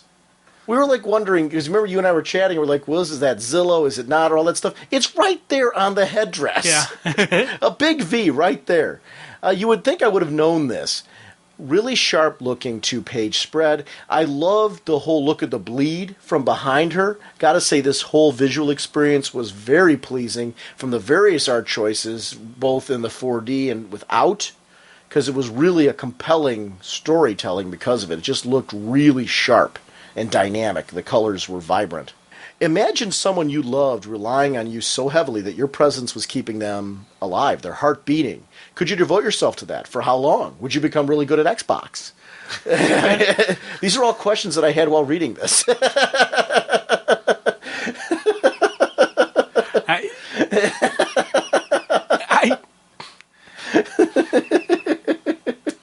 Okay. Clark doesn't want to leave Lois, but the fate of the multiverse is at hand, and he has to gather the super champions of the multiverse. Admittedly, they need to change the name ASAP. But it's interesting that our world is once again the central point. She freezes time and tells Clark that it is the only way to save Lois. Who is this Echo of Midnight bit? And, it was interesting, the mystery that was going along this way. She tells Clark that the bleed can provide life or destroy it. They have this power to harness it, so Clark needs not only the bleed, but a monitor to contain it. Because you can't put it in a jar or a cup or anything like that. She has to contain it. The monitors are the only ones who can hold it and who can, have it. So he can't do it on his own. He's got to basically play by her rules. The upgrade to 4D vision to visualize the space between universes was a nice storytelling touch, and I like that she references the fact that Clark's powers have developed as needed. So that was really kind of a cool aspect to it. We get our first look at the multiverse's Billy Batson, Nazi Superman, and another version of Captain Atom, I should say. And we turn and see the 4D upgrade the way that Clark does. This was really cool. It almost looks like the multiverse is connected by panels of a comic. Almost like the connecting frames or the arteries separating the worlds. I mean, I was like, ooh, that was really, really neat to me. Ultraman is attacking the Echo of Midnight. The enemy of my enemy is my friend. Using whatever he can find as a weapon. Those bodies, for example. I loved the vicious look on his face against the red background. With his eyes glowing, it had an intensity that separated him from Clark. And that was powerful moment. I like it when a psychopath is a psychopath in a comic, and this was just, he's beating on him with, I'm assuming they were dead at the time. Well, they probably weren't dead when he first started using them as clubs, but in the process, they probably were killed. I was just like, okay, I like this guy. I shouldn't like him, but it's him in the wrong ways, yeah. Earth 6 is under attack. Saw a cool version of Elongated Man and what looked like the Blue Beetle to me. Yeah, I thought so. There was a number of characters there. And wow, this ship is totally out of control, plunging through universes. Were those shadow demons Clark blasted? Is that what you took that as? Yeah, I think so. And it's like bleed from all the different crises from all the different stuff. So yeah. Because they were dropping out from the top, it looked like. As the risk of billions dying becomes a probability, I liked the mention of Earth 51 as a good crashing spot due to the lack of life.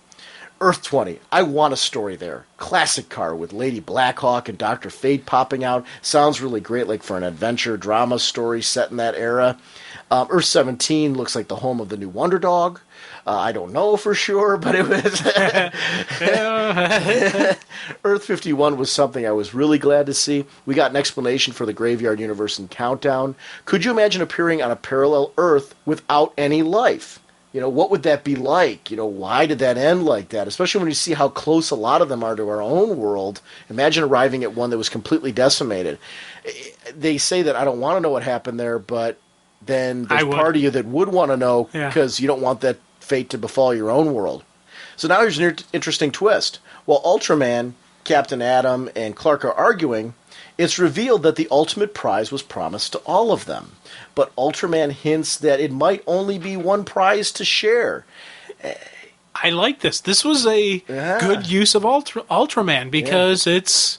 he's like, hey, we're competing for this thing. We're not partners. We're not friends and, compadres. We are each promised the same thing, so, what's going on here? And it also raises question about the Monitor. Oh, yeah. Is she playing them? Because she's the only one who can handle it, so is she even going to share it with them? Oh, yeah. There's just so much going on. What is going to happen here? And I like that. Each comes from a different universe with different MOs, too. Different perspectives on good and evil. This could get very interesting just from that alone. We learn here that Zillow's connected to her ship, a symbiotic relationship of some sort. It sort of needs to be recharged. And what is the one way to recharge it? And she knows, and she alludes to it there, and it's like, it gets really creepy. I like how they recharge the ship. Yeah. Because Superman and Ultraman are from positive and anti-matter universes, if Ultraman touches him, there's an explosion resulting from that because of the negative and positive energy. I like that. I really do, but I thought we've seen in comics where those two have punched each other. It has something to do with though, how they transport from place to place. I don't know. Because, I mean, we're seeing them together right now in Trinity. Right. And this isn't the first time I've seen this explanation, though, Jim. So this isn't something exclusively for this. That has been before. I don't know if it has to do with where they're located or how they wind up there or what happens. I don't know. I like this type of stuff, like the one Jean-Claude Van Damme movie, Time Cop. Mm-hmm. The same matter can't occupy the same, the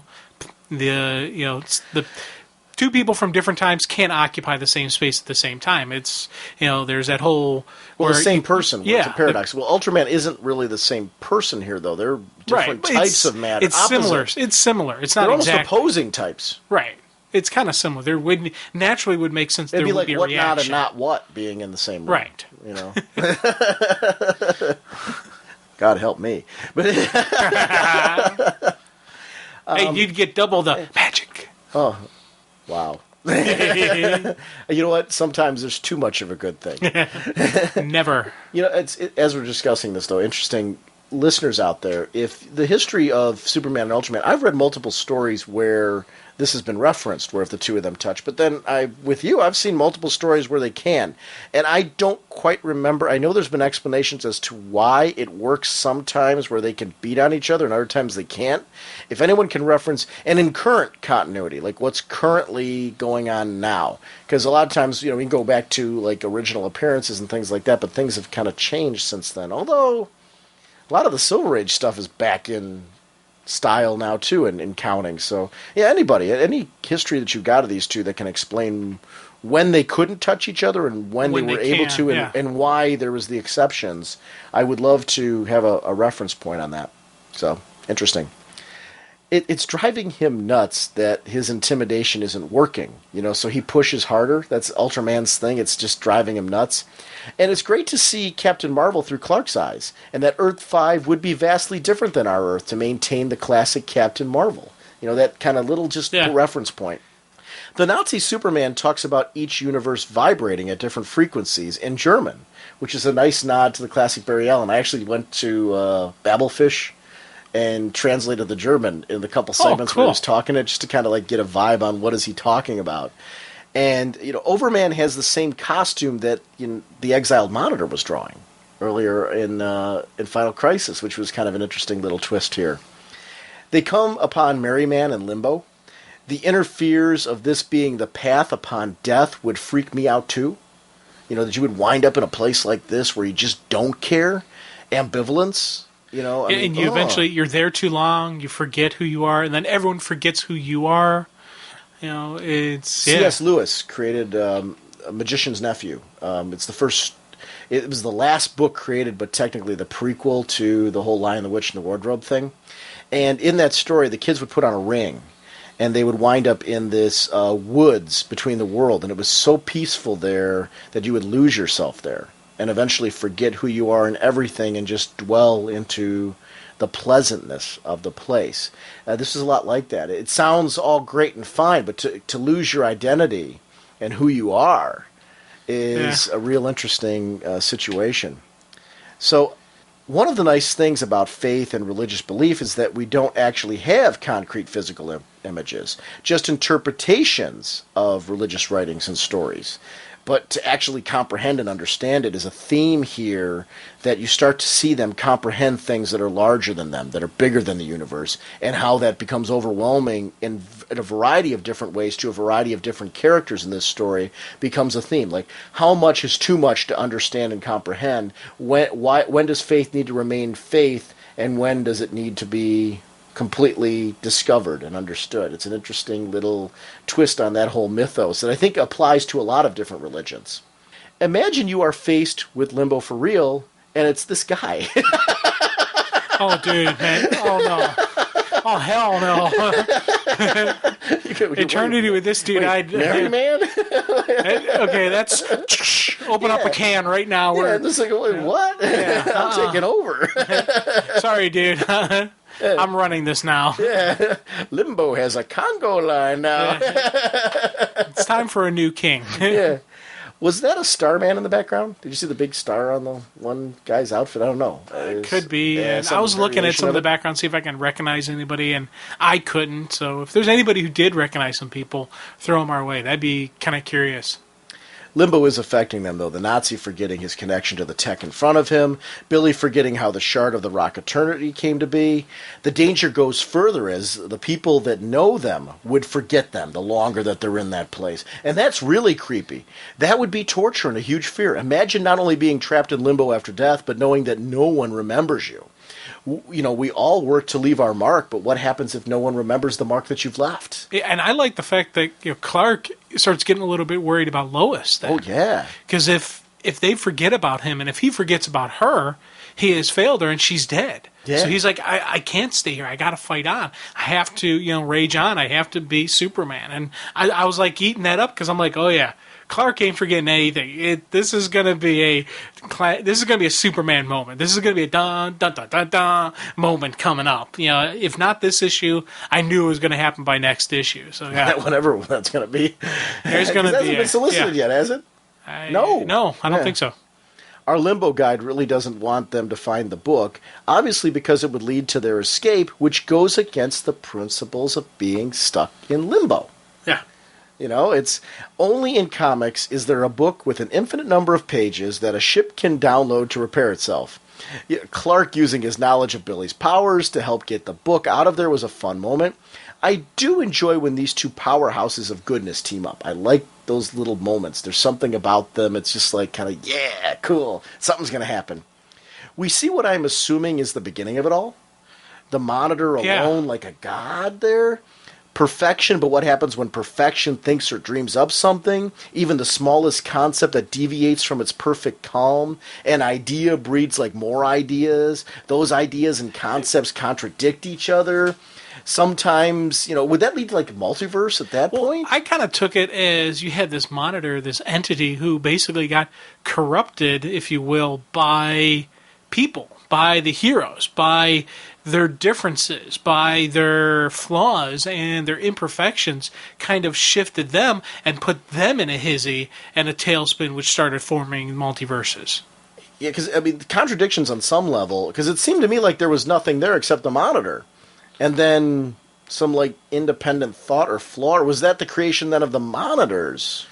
I don't know. Yeah, it's... to explain why there was a second Dark Monitor then? Were we seeing then the formation of the Dark Monitor? I saw the Dark Monitor being from the corruption of us. The corruption of the they people. Split off into two right, points. And it was when the heroes and the people and the life instilled this idea of different types of duality of the various people. It itself said, hey, maybe I have a duality. And by thinking maybe it had a duality is where it caused the nature, is where it caused the shift. There's the concept of the story that's coming through here. So New Universes to explain the contradictions comes to me from the idea, going all the way back to the original Earth 1 and Earth 2 concept. It was used to explain the contradiction of the longevity of the characters. So these new stories were told, and when a new story was told to explain it away, a new world needed to be created to make that story work. Right. So that was where these different worlds were coming from the new stories. That's how I was reading it as, because they kept talking about stories. I was thinking stories because it's the book. It's inside the book itself. The stories were formed from all the different stories coming out of the contradictions, is what they were saying in there. So it was really kind of deep, and I think it could be interpreted a variety of different ways. It's just interesting. I think so. And I think this is one of those where you can sit here and start debating until your head explodes, because this is a continuity type explanation. It sure is, but that's what I was saying. He was basically, is he explaining here that anytime a continuity contradiction comes up, a story is told to explain that, right, and will often create a offshoot to resolve and set right the contradiction. But then that can lead to then other contradictions that would lead to different stories explaining them in other branches. I don't know. It was really kind of an interesting, deep concept there. But events lead to First Contact and the original Crisis. This is where the original Monitor and the Crisis, I'm guessing, is what they're saying here, where all the contradictions meet to defeat a threat And I mean, the contradictions be all the people coming from all these different worlds, and this caused there to be a split. At first I was thinking the Monitor and the Anti-Monitor, but now are they saying it's this Dark Monitor, this new concept? I don't know. I'm wondering if this is also part of the Final Crisis coming up.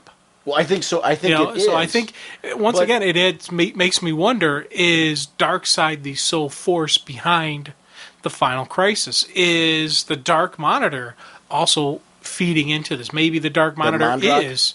Yeah, that Mondrak. It's kind of like going, hold on, there may be another powerful player in play right now that we don't realize. Mm-hmm. Or... And who would be the lead figure there? Is Darkseid more powerful than Mondrak, or Mondrak more powerful than Darkseid? Are they in cahoots? Are they rivals? Yeah, I don't know. Are they not connected? I don't know. Superman seems to be a focal point as we see the birth of the Orrery there, because we keep seeing him brought into the spotlight here. Him. All of the Monitors are descendants of the first Monitor. And now that's where I get confused. Is the concept that Superman is the weapon they are assuming is crafted for the battle against Mondrak? Is that how you took that? Because they're talking about that's how I took it. Okay. One of the Monitors died to seal Mondrak in, and this is a Monitor legend. And the backlash from the book, the lightning changes Billy back, but he seems overwhelmed by the experience, doesn't remember the word to change back into Captain Marvel, but then remembers things like the wisdom of Solomon and things like that, so it just shows you it was powerful enough to not only change him back, but to completely disorient him on the change back. Merry Man is distraught over this because it goes against the very nature of Limbo. Nothing is supposed to happen, and he wants it to stay that way. Almost like he has found comfort and safety in the status quo of not having to think or worry about anything and making sure not anybody else does as well. Now those are trapped there have hope of something else. They will rebel. It's kind of parallels some of the concepts in the Reign in Hell in theme. Yeah. In theme, not like saying that it's directly connected. Those are interesting themes that are kind of... I like how a lot of these themes seem to be bleeding around the universe. Like we were talking about decisions, we saw that too. There's other themes being explored around the universe by different writers doing different things. I like it. Wow, does this get grim? They may have to leave Merry Man behind. The overwhelming nature of this place in the book is wearing on Captain Atom because his drug is wearing off and his senses are too much for him. Imagine facing the great beyond. Being in a place where you can truly start to see how everything interconnects. The 4D vision shows us sensory overload, and there's a gimmick that's used in a very clever way in this story. Because I really liked how the 3D kind of gave us, like we were there for the ride, and it's the funny thing about how 3D's done in comics. No matter how beautifully and well it's crafted, like in this case, it's a gorgeously crafted book.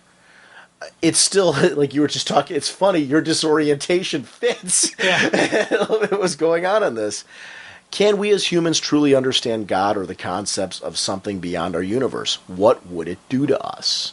And that was the interesting thing about how this story was done. Now it gets worse. The original Monitor split in two, and Mondrak the Dark Monitor is hunting them. Is this Monitor in league with Darkseid? I'm curious, like we said, how to see how this fits in. Zillow devoured the Nazi Superman like a vampire to replenish herself. I took it that she's the Monitor for the Vampire Universe, is how I took it. Ooh, okay. That was as soon as I saw that, I'm like, oh, she's got to be for the Vampire Universe. And that's why she's a vampire. Because you see, Overman, he's got the 2 bite marks on his neck with a little bit of string of blood dripping out of it. So I'm like, okay, there we go. That explains her, and also explains how she recharges, because what better way than to drink the blood of a Superman? Right. The sky is red once again as Mondrak's ship bursts through, and Ultraman seems almost empowered by the realization that evil wins in the end as we see him holding the book. Wow.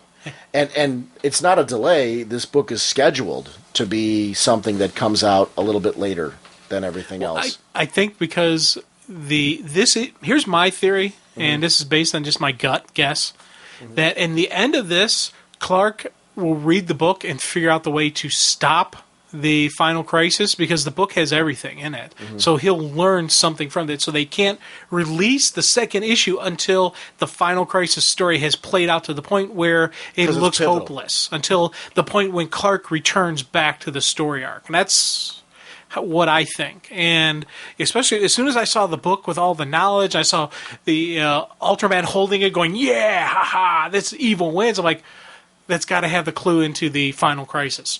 And I could see them using the Monitor ship to travel to the necessary universe, pick up the different pieces that they'll need, and then Soup will come back, and save the day. Cool. Yeah, it was really. I really, really enjoyed this, and I want to say great credit to the art team, the writing team, just for crafting such a story that made such an interesting use of a gimmick in such a very cool storytelling fashion, because it really was crafted in such a way that I felt like I was really a part of this story. Yeah. You filthy criminals. Hey, Jonah and Jim, this is Batman. No, it's just Raph. Host of Geeks Unite, the legendary Wraith Maker on the forums.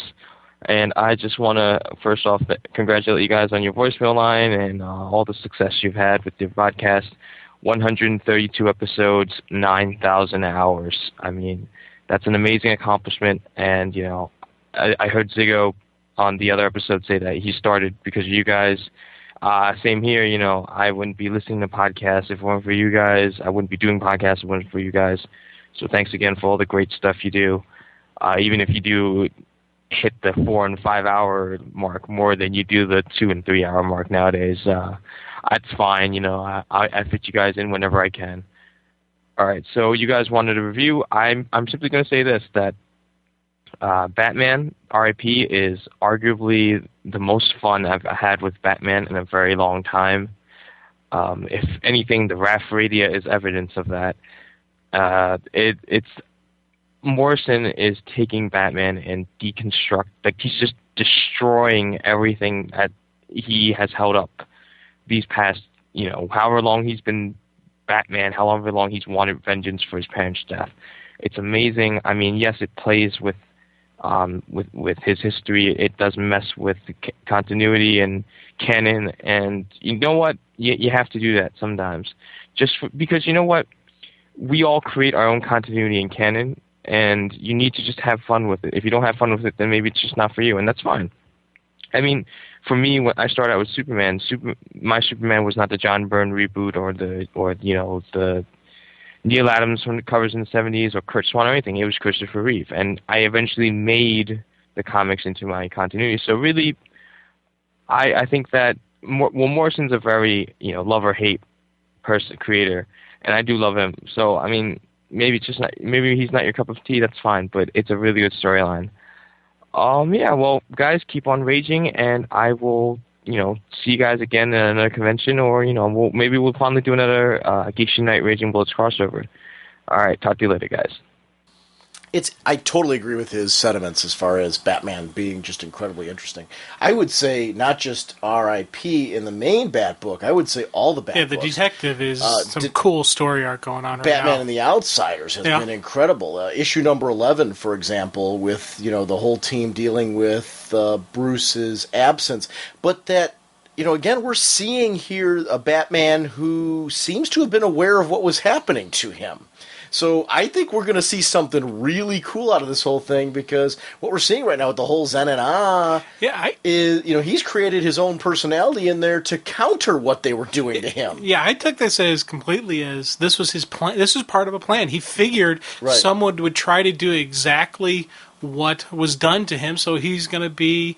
It's the key to Batman isn't that he is, the Dark Knight, that he's this badass. No, the key is preparation for the attack. It's the great detective. He's got this mind that, works on so many levels beyond us because he disciplined himself, mind, body, and soul. And we're seeing the mental and the spiritual discipline of Batman now. What kind of man creates an alternate personality within themselves just in case their main one is erased? I don't know, so says the guy called Dr. Norge to the guy called the Sensei of Whatnot. We all create little personalities. But that's not a separate personality. It's wait, do you consider Sensei of the Whatnot a separate personality? Like, this is you. Well, I mean, it's a different name, but that's a little bit different than... You're not coming here in a multicolored outfit all crazed, seeing Batmite. Maybe you'll see Ragey the Bulleteer Rat, but it's... I do see Ragey. Where is Ragey? Ragey's in my car. Oh, okay, you kept Ragey in the car? Ragey's going with us on our trip, so either if you're driving or I'm driving to Mid-Ohio, Ragey's going with us. Okay, cool. Because Ragey's the Bulleteer mascot. Yeah, Ragey's the Bulleteer Rat. Right. And we had such good luck on the way back, thanks Yes. to Ragey. Yes. Unfortunately, the way there was terrible. But, Ew. Just even thinking about it. come on, dude. Damn it. I had that mostly out of my head, and you bring it back in. Just when I think it's out, it pulls me back. Can you smell it? Yes, now I can. Now that you mention it. I can't. Oh. I think it's fascinating, though, you're turning blue.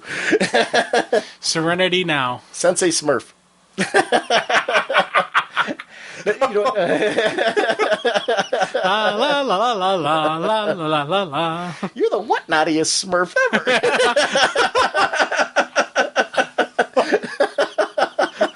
Wow. I don't know how we wound up there, but let's go away from it. Quickly. And you know what? One of the things, I totally agree with everything you said, except for one thing. I don't see this as Morrison contradicting history.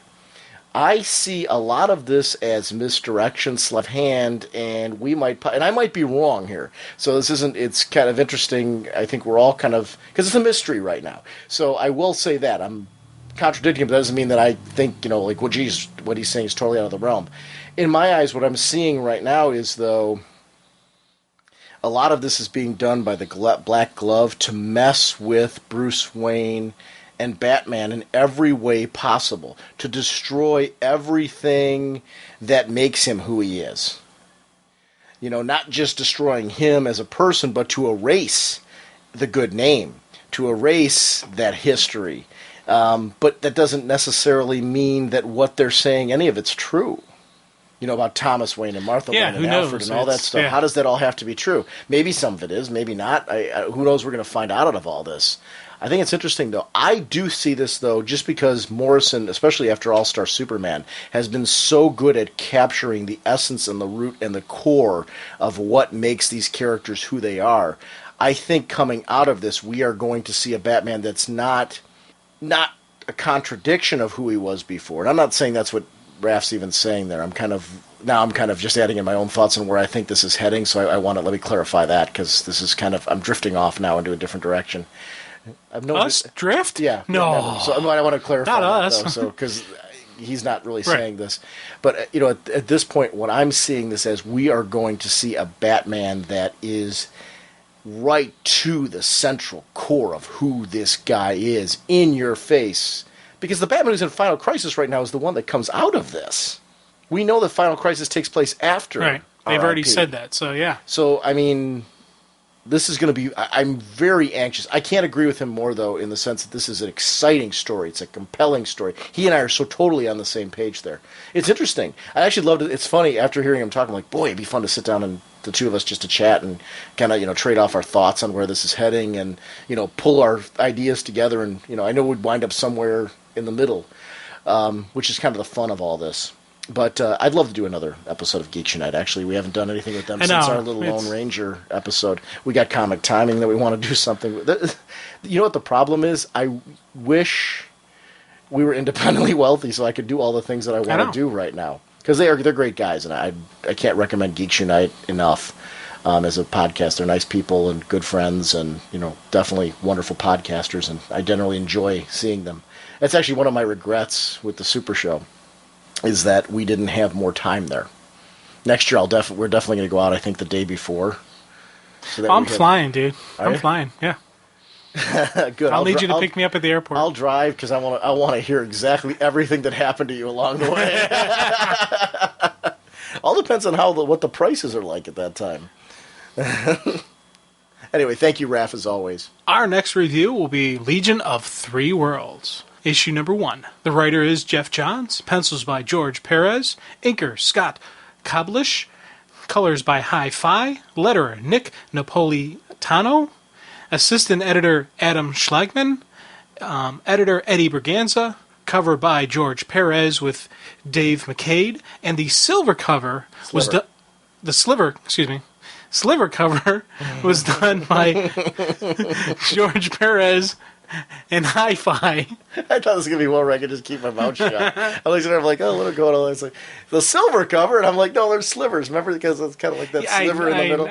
There's a mistypo in my notes, and I'm like... I do that all the time, too. So I'm like... Yeah. So much for a neat and clean one. I was trying to be good, too. I was. It didn't work. Yeah, it doesn't. The issue opens up with the time trapper, and he appears to be at the end of time, if you will, because it says, they're at the end of time, and it's kind of cool because I was digging that he's miffed that no matter what he tries, the Legion survives. It lives on. And I dig because this isn't just your typical villainous, right? Darn you, Legionnaires, with this fist shaking in there. No, he really went after him. He tried to rip the soul, basically, out of the unit. I tried to make them forget Superman, but they won't.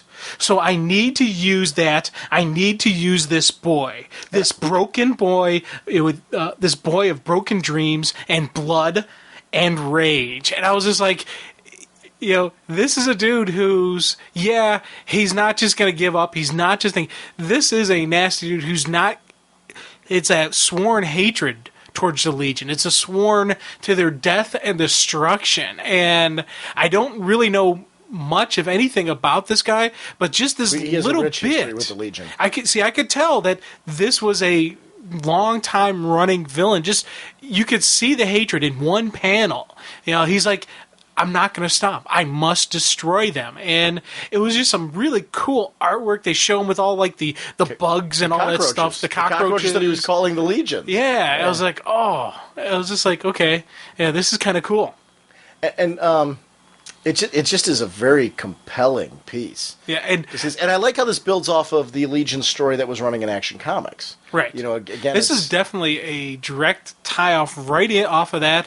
Now, the cool thing they did with the story, you don't really have... If you didn't read the Action Comics story, you're not going to be going, what's this? Huh? I'm lost. I don't know what's going on. No, you'll still get the gist, and you'll still be able to get the flow nicely. But if you read that Action Comics, this is just the second chapter of that story. And it does, like, the scene from 3008 AD in Smallville, Kansas, builds right off of... I know.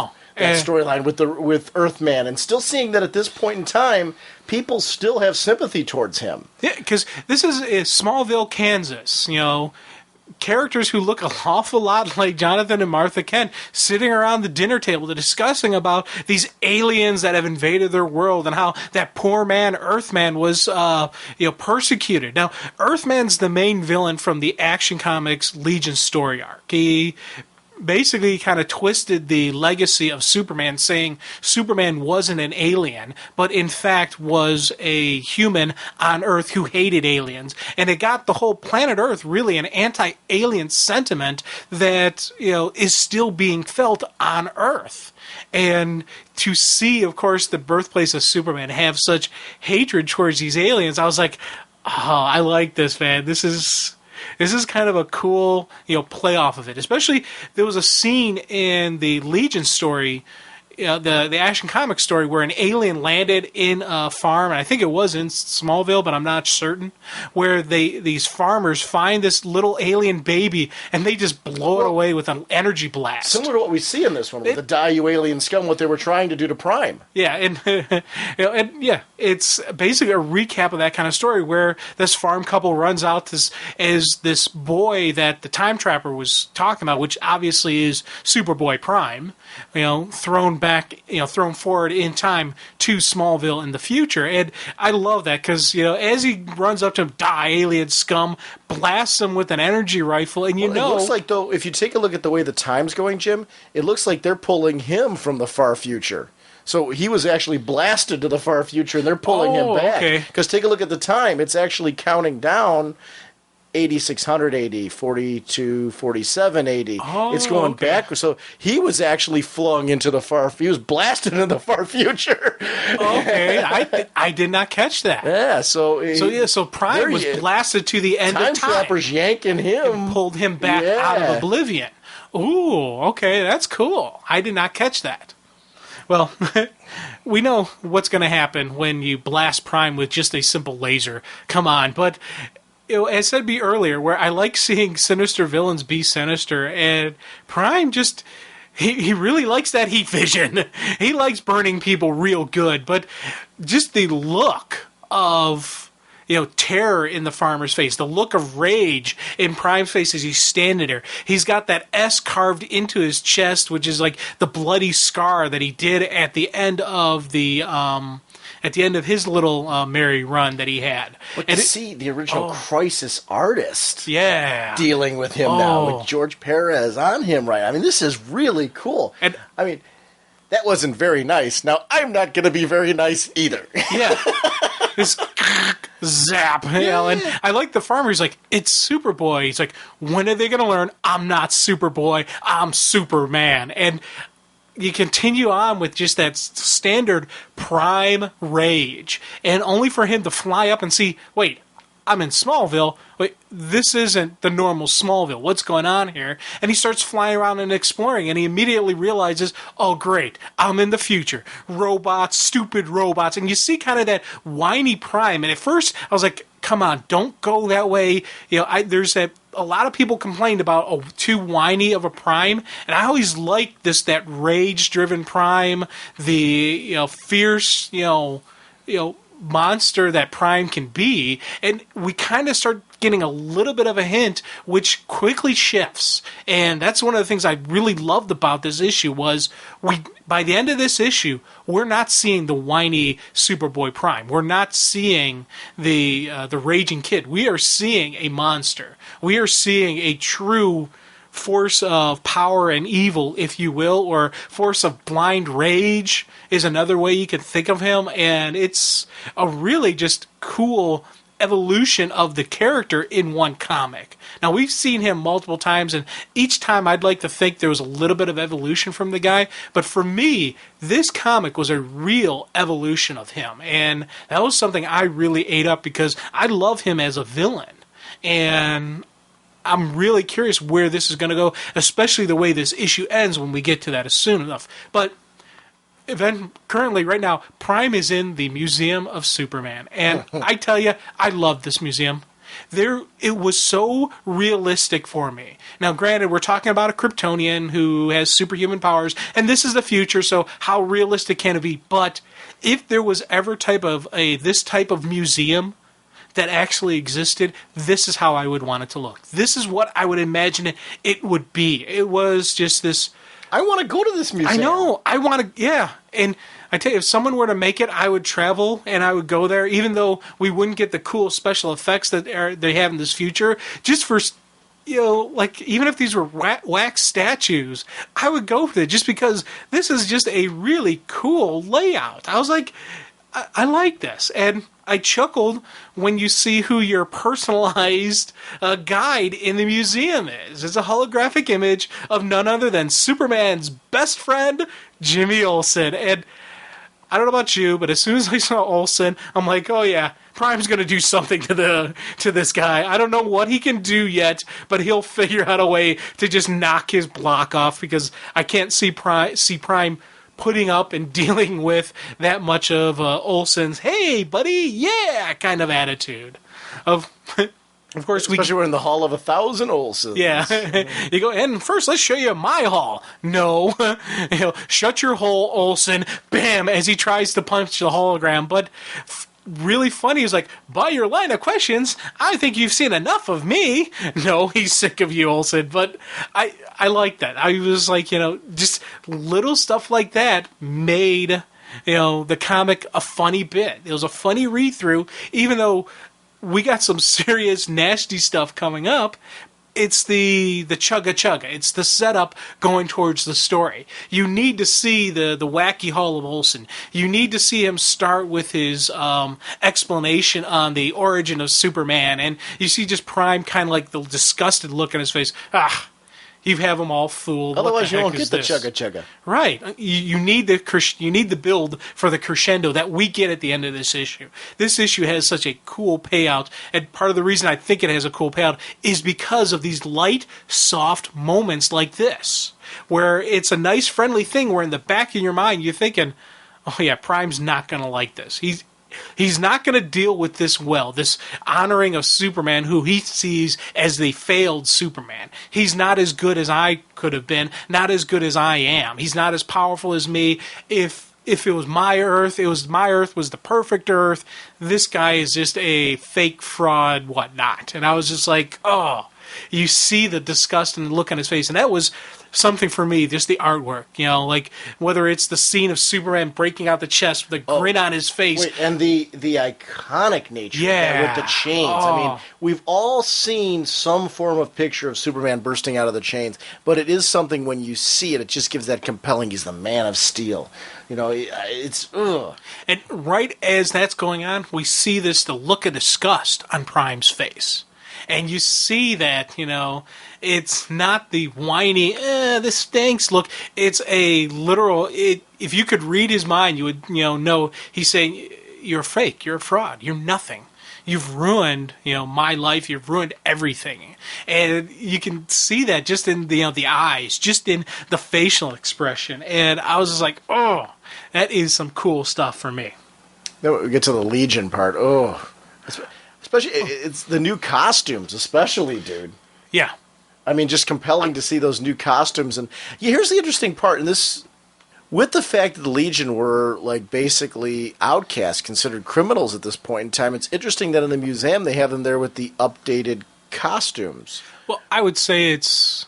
Probably because of the fact that it's they his were museum. Before, right, it's his museum, and this was them before they were considered the outcasts. Well, this is actually when they are kind of being the outcasts, but this museum was created before they became outcasts, so maybe they didn't have a chance to update it or whatnot. I don't know.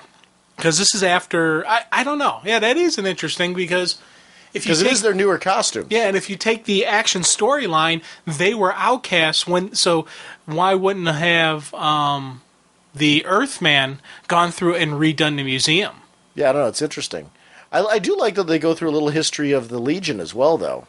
Yeah, and once again, it was another thing you kind of needed to... It was that little... I have no idea. I had really very little knowledge of R.J. Brand.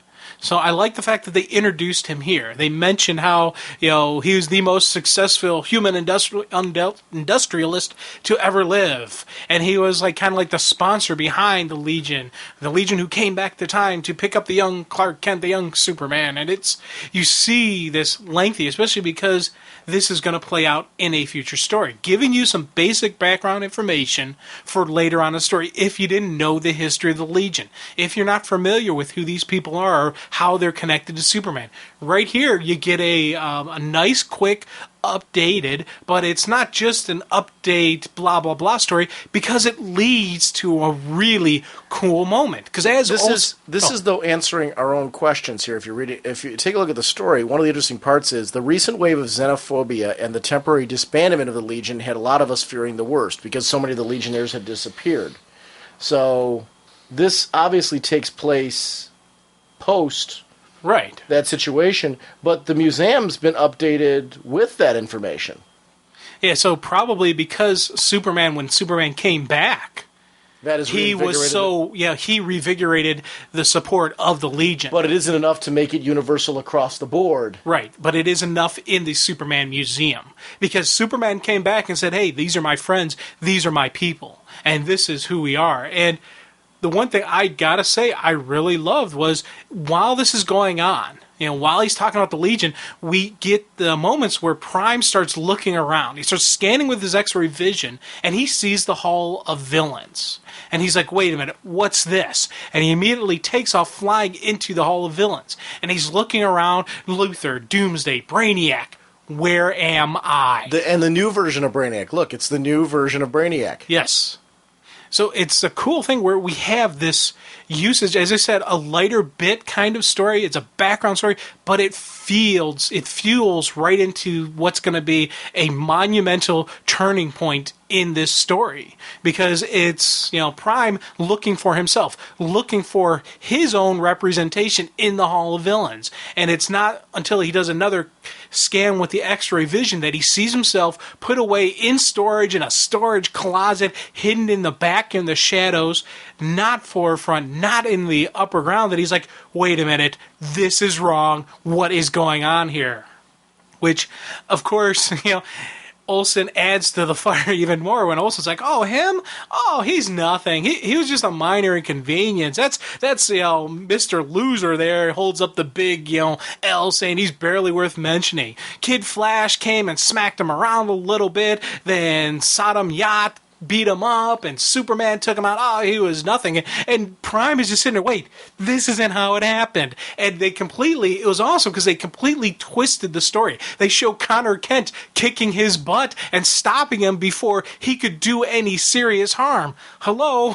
Prime's like, I killed him. What are you talking? This is all wrong. And once again, lashes out. Heat vision starts frying people.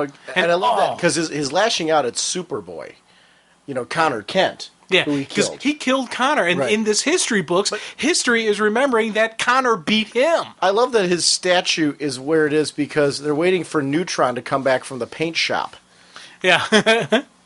It's too funny. Oh, God. And as we're talking about, there's some cool scenes of the look of rage in his face, the coolness when he's blasting all these statues and you see him frying and destroying them with the heat vision. He's like, I killed him, I killed Connor, I killed the fake Superboy, and it's just the beyond the angry, whiny Superboy Prime.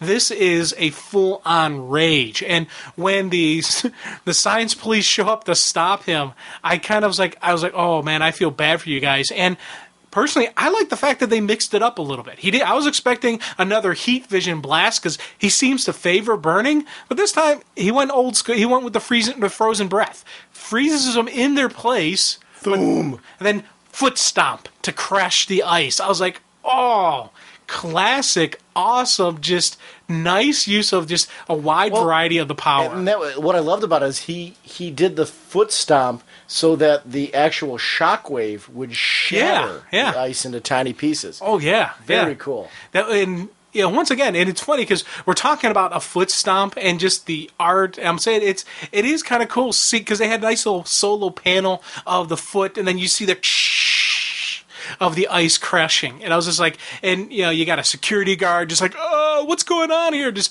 freaking out. I can almost imagine him saying, game over, man. Captain Marvel's cape. Where? They had a version of Captain Marvel's cape. Oh, really? I didn't notice right over by where they're crashing. So okay, yeah. And then there's the super horse, and then that was an interesting little twist.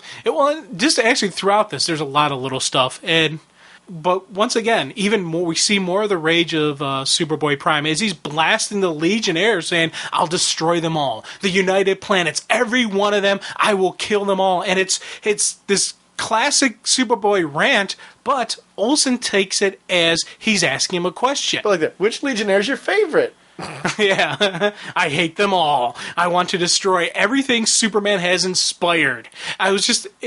Olsen sees it as, oh, so you're asking about the Legion, the enemies of the Legion. Well, there's plenty, especially the Legion of Supervillains. And you get to see Prime go, the what? Hold on.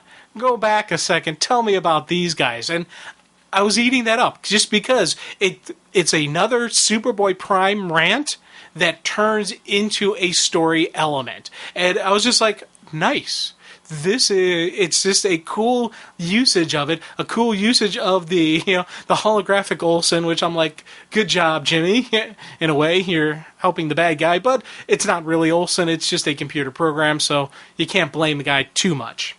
This leads right then into the Metropolis, the United Planets Council, and once again, this is just another feed directly off of that great Action Comics story arc where it's massive xenophobia going on the planet, and there's no trust for the Legion. There's no trust for each other. The Council is basically at rage and at war with itself. Different planetary members aren't trusting it.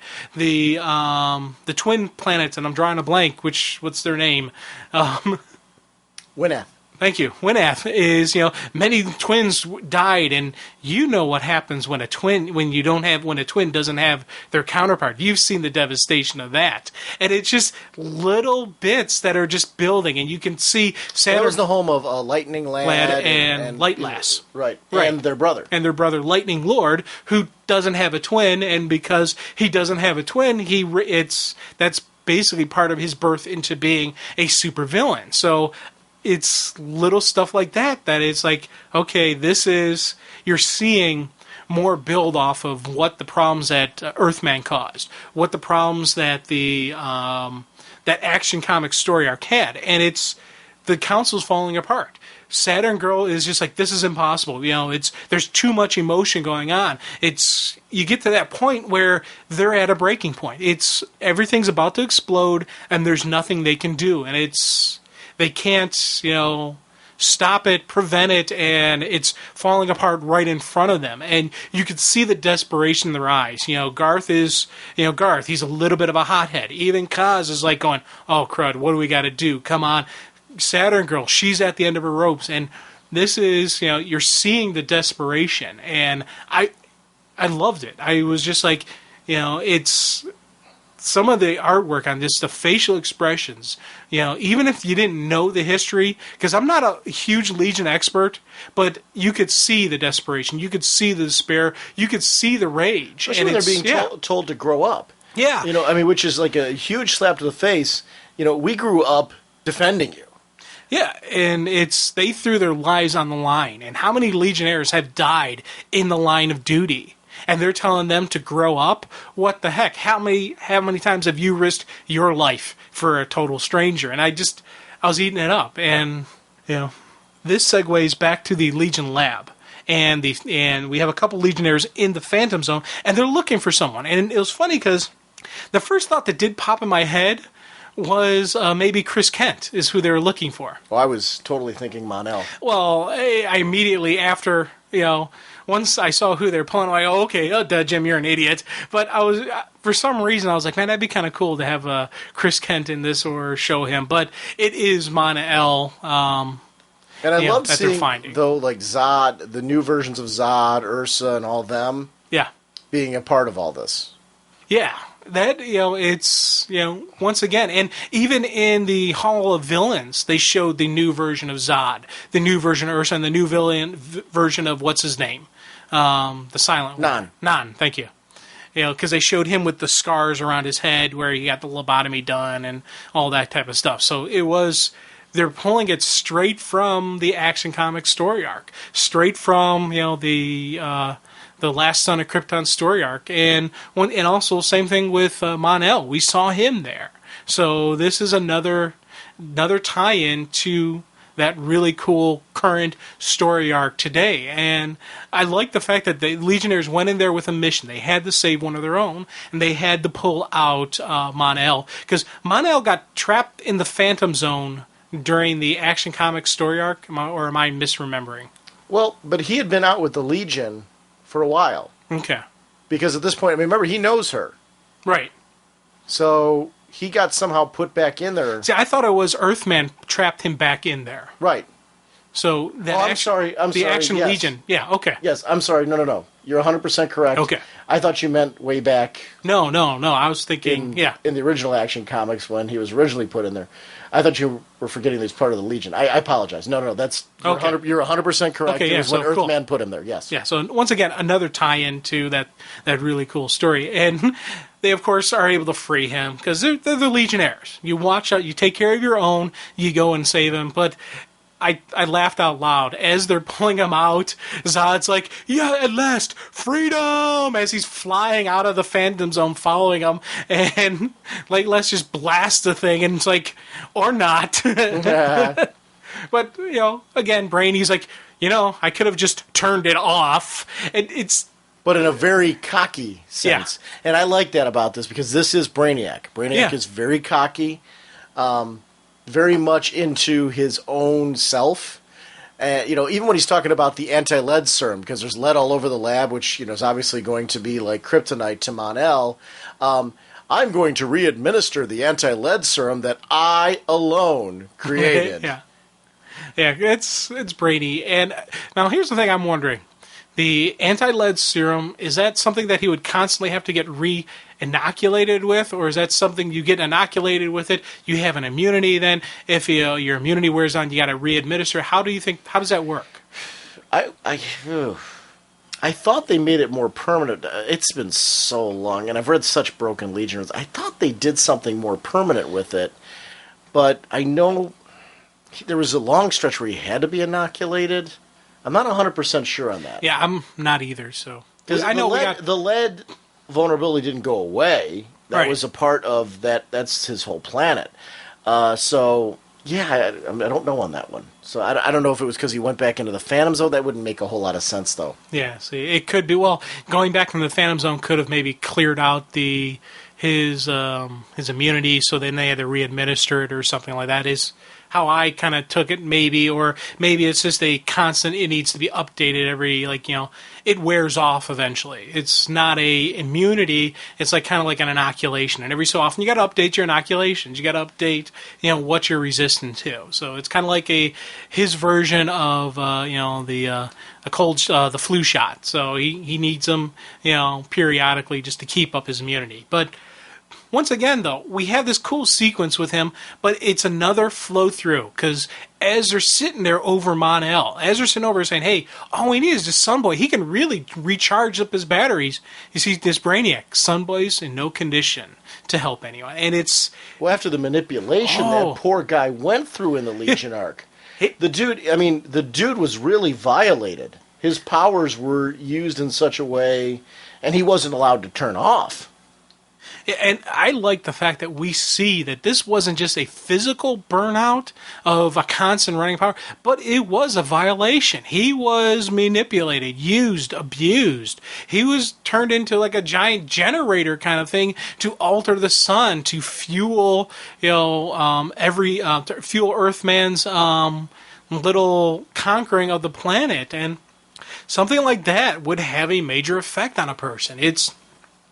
In a way, you can kind of compare it to, an abuse victim, or a tortured victim, or someone who's had, the mind, who's been, mind the manipulation, that type of stuff. It's a serious level, and it leaves the guy to question who he is. He's not even wearing his ring anymore. Not even just who he is, though. He's questioning his friends. He's questioning what he believed in and what he stood for. Yeah. The Legion in general is an ideology for for these people. And these sequences are really cool because they show Polar Boy. Now, Polar Boy isn't a Legionnaire in a way. He's one of those guys. Is. Well, he's I thought he was one of those fake Legionnaires who kind of... He officially made Legionnaire. Oh, he did officially Remember in the series they revealed that he is now a full-blown Legionnaire? Oh, okay. I thought he was one of those fake ones. No. Oh, okay. See, I was actually kind of taking it as, that he... Well, you were a sub, Breck. Right. You still see being a Legionnaire as a pinnacle of life. Okay. So he's a Legionnaire. Oh, okay, cool. But he was a sub, so he's one of those who rose up to the occasion. He graduated. Yeah. Somewhere in between the last Legion stories and the one we read, I don't remember if it was in the main title before that he became a Legionnaire, or if it was in the action story that we read that he became a Legionnaire. I don't know. But somewhere along the lines, he graduated from being a sub to being a Legionnaire. Yeah, but the cool one of the things I was going to say is the cool thing is you see such a positive thing that he's the guy lost his arm, but he's hey, I got a new one. That's cool, man. This is who we are. We're Legionnaires. Yeah, hoorah, type thing. And you go from that to Sunboy, who should be this beacon of light and who, is this radiant character, but because he's been so broken down, because they've gone after him, they've done so much stuff to him that it's, he's I'm burned out. And just that panel that shows him where, just the look in his eyes and just it was a nice close-up of his face. And it's they always say, the eyes are the gateway to the soul. And you can just see the pain in this dude's eyes. And you're just oh man, dude, man, it's going to be okay. You want to reach in there and say, buddy, man, I got your back. Whatever you need me to do, man, I'm there for you, and... I do love that Polar Boy is looking up to him so much, though. Even in this state, you can tell the amount of respect that he has for Sunboy. Right. Oh, God, yeah. Well, I would say he probably has that for any of the Legionnaires. Just they're his friends, they're his family, they're his brothers, his sisters, they're his team. And that's one of the things I dig about the Legionnaires. It goes beyond just the team mentality of the teen team mentality where it's a family, it's an entity, it's a unit. There's something bigger than all of them. They are Legion. We are Legion, and I like that. it's one of those things where it took me a while to get the Legion, to understand that concept and why there are so many people who are passionate about the Legion. But once you start to see that, once you start to understand, you're like, okay, that's cool. I get it. I can dig this. And it's funny, as I deal more with older versions of the Legionnaires and deal with them as adults dealing with this stuff, and I see more stuff with Tom with his beard, I'm actually okay with I'm starting to get okay with Starman and his beard now. Just even though he's not appearing in this, obviously, because he's in the JSA story, but I'm seeing them not as a teen superhero group. So you're now. sleeping better at nights. Yeah, I am sleeping better at nights. It's, I don't know. The beard issue is not. Yeah, the beard issue is not freaking me out as much as it did before. What about the second Karate Kid? Does his beard bother you? Well, actually, that works really well for him because it makes him look evil. And the fact that we have back in the council again, just everyone, it's going from bad to worse. Everyone is really going after the Legion. It's an all-out attack, and we get one of their own, their former own. It's the second Karate Kid who took over after Val left, and he is basically going purely against the Legion. It's, going on how it's... Imagine being known as the second Karate Kid. Yeah. That'd be kind of tough. What's her name was known as the next Karate Kid, and she did pretty well for herself. Well, that's a good point. You got a good point. Of course, she didn't get any accolades, and the fact that I'm drawing a blank on her name is embarrassing for me. So I'll continue. Not only was the second Karate Kid picking on them, but it is everyone just was finding any fault they could. The fact that the female Durlan was an alien spy. The fact that it's like it's the Legion's really kind of like a boys' club, and that females are kind of put in. I love how they're shutting down any of the people though that are speaking on behalf of them. Yeah. Oh yeah, it's an all-out attack on the Legion, and you can see there's everyone saying, "Okay, that's it. It's time for us to go our own separate ways. This council is done. It's time for us to secede." And even Saturn goes like, "The tension's too high. No one's going to listen to us. It's right at the point where it's like, okay, this is the end of it." Right as Garth's about to unload some lightning bolts, you see off camera. Still a hot wire, ain't you, boy? And just out of nowhere, in comes R.J. Brand. And I was just like, I was so glad that they had this, little bit about him beforehand, so that if you didn't know who this guy was, you could see the significance of his arrival. And in everyone's reaction, it's him. It's R.J. I can't believe it. Wow, what an honor. He's here. Oh, my God. And just as he starts to speak, everybody starts to calm down. And he's like, "Hold, let's listen to what the man has to say." And he starts going on about... But I do like here that the second Kalu comes up with, "This doesn't halt the proceedings, Mr. Brand." He's like, "I hope it doesn't, because I'm here to tell you why they should still exist." Yeah. So he's like, "No, I want these proceedings." It's everyone will start listening. We'll listen to him. Kalu will listen. All the planets are saying, "Okay, we'll hear what he's got to say." And you could see just the look on the Legionnaires' face, like, "Oh my God, this is kind of turning our way now." Then another great segue. We head right back to, how do you pronounce that?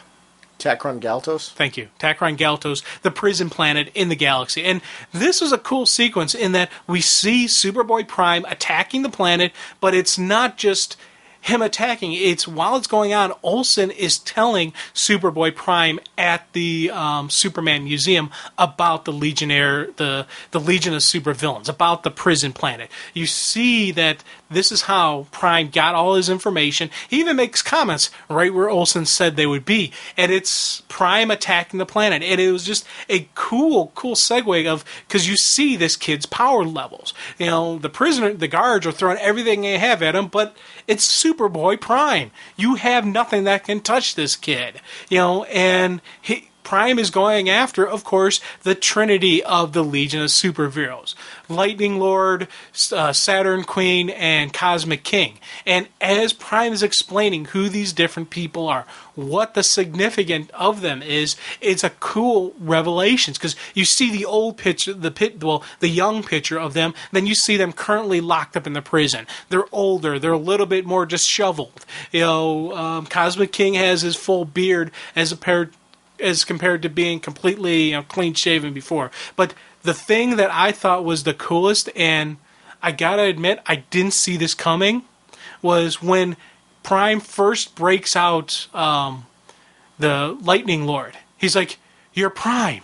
You're Superboy Prime." He's like, "How do you know that?" And I did not see where this was going, and I was like, hoorah, I loved this bit. And as he's freeing each one of them, they know who he is. They know, yes, you're here. You're finally here to lead our Legion to victory. He's like, our Legion? What are you talking about? I was like, everyone at the planet. And what it turns out is they always had, the Legion of Supervillains always had this dark being, this dark master that's endorsed them, that, sponsored them, that motivated them. It's their version of Superman. Superman motivated and inspired the Legion of superheroes. Well, Legion of Supervillains had their own Dark Lord, had their own dark representation.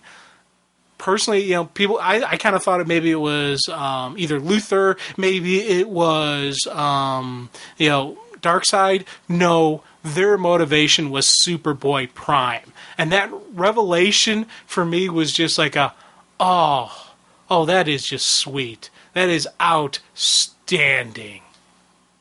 Yeah, it honestly, this has been one of those things where it's nice to see that they were looking for the figurehead, because you want to believe if these two teams are going to go head to head, that he is going to be a central connecting point, the same way that Clark would be a central connecting point with the Legion. The Legion clearly right now needs that inspirational figure to lead them into battle. Yeah, both sides need their big guns. Both sides need, it's the whole win one for the Gipper type attitude. Well, what if the Gipper was standing right there fighting alongside you? It's the motivation, just the inspiration, and just the whatnot of the Legion of Supervillains is Superboy Prime. And I was like, ugh. That is outstanding. I was just like going gangbusters. And the funny thing is, this issue could have ended right here, and I would have said, this is a great issue. This is an outstanding issue. That would have been a good point. That would have been a great ending point.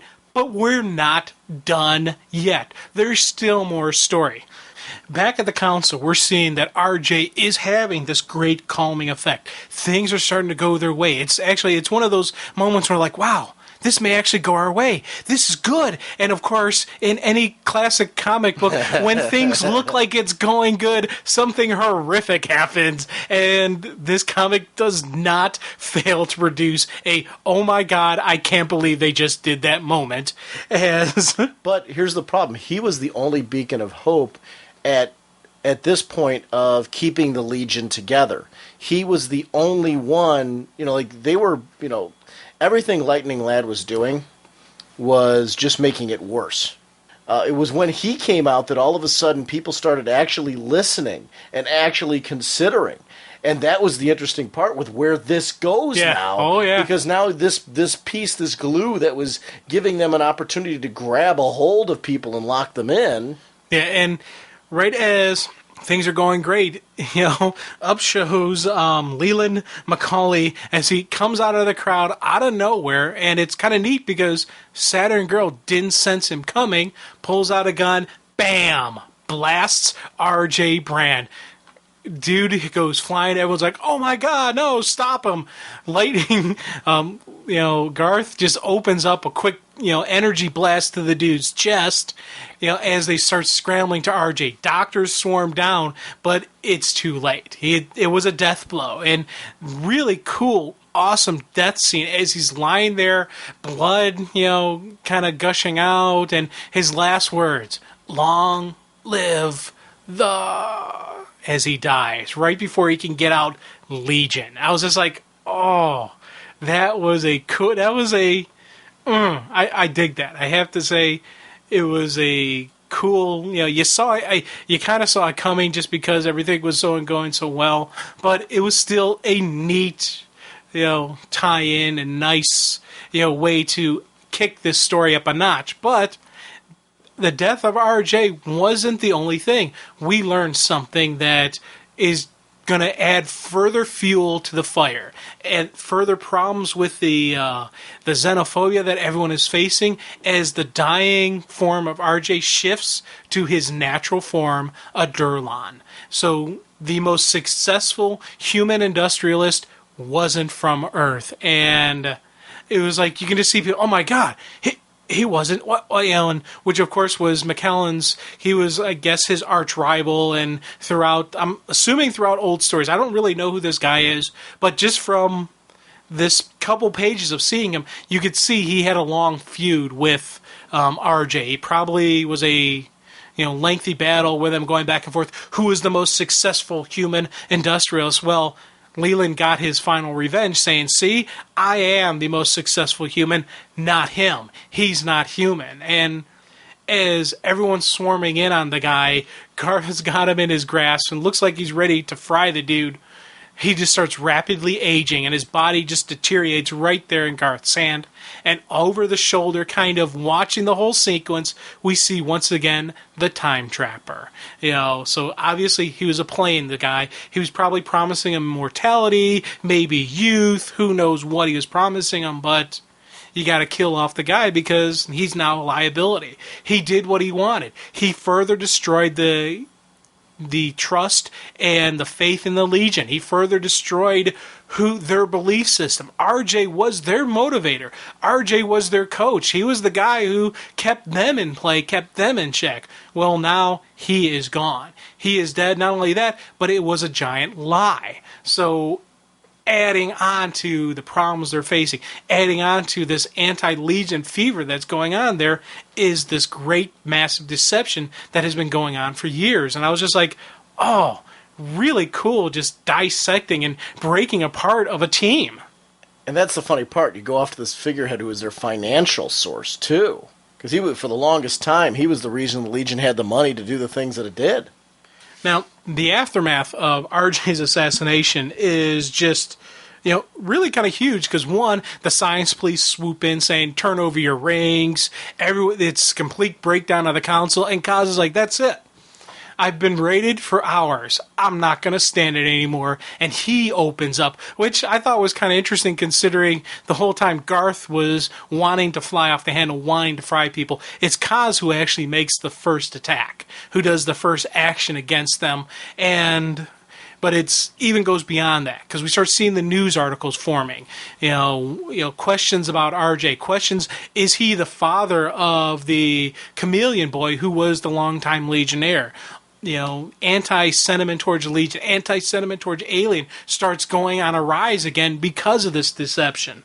Now, the one thing I really dig throughout this, as soon as the Legionnaires saw, okay, this is hitting the fan, first thing they do is they start rallying the troops. They start putting the call out there saying, okay, what's going on? Where are our people? Start doing the search, seeing who they have, who they don't have, who they can locate. A lot of the team are MIA and they can't find it.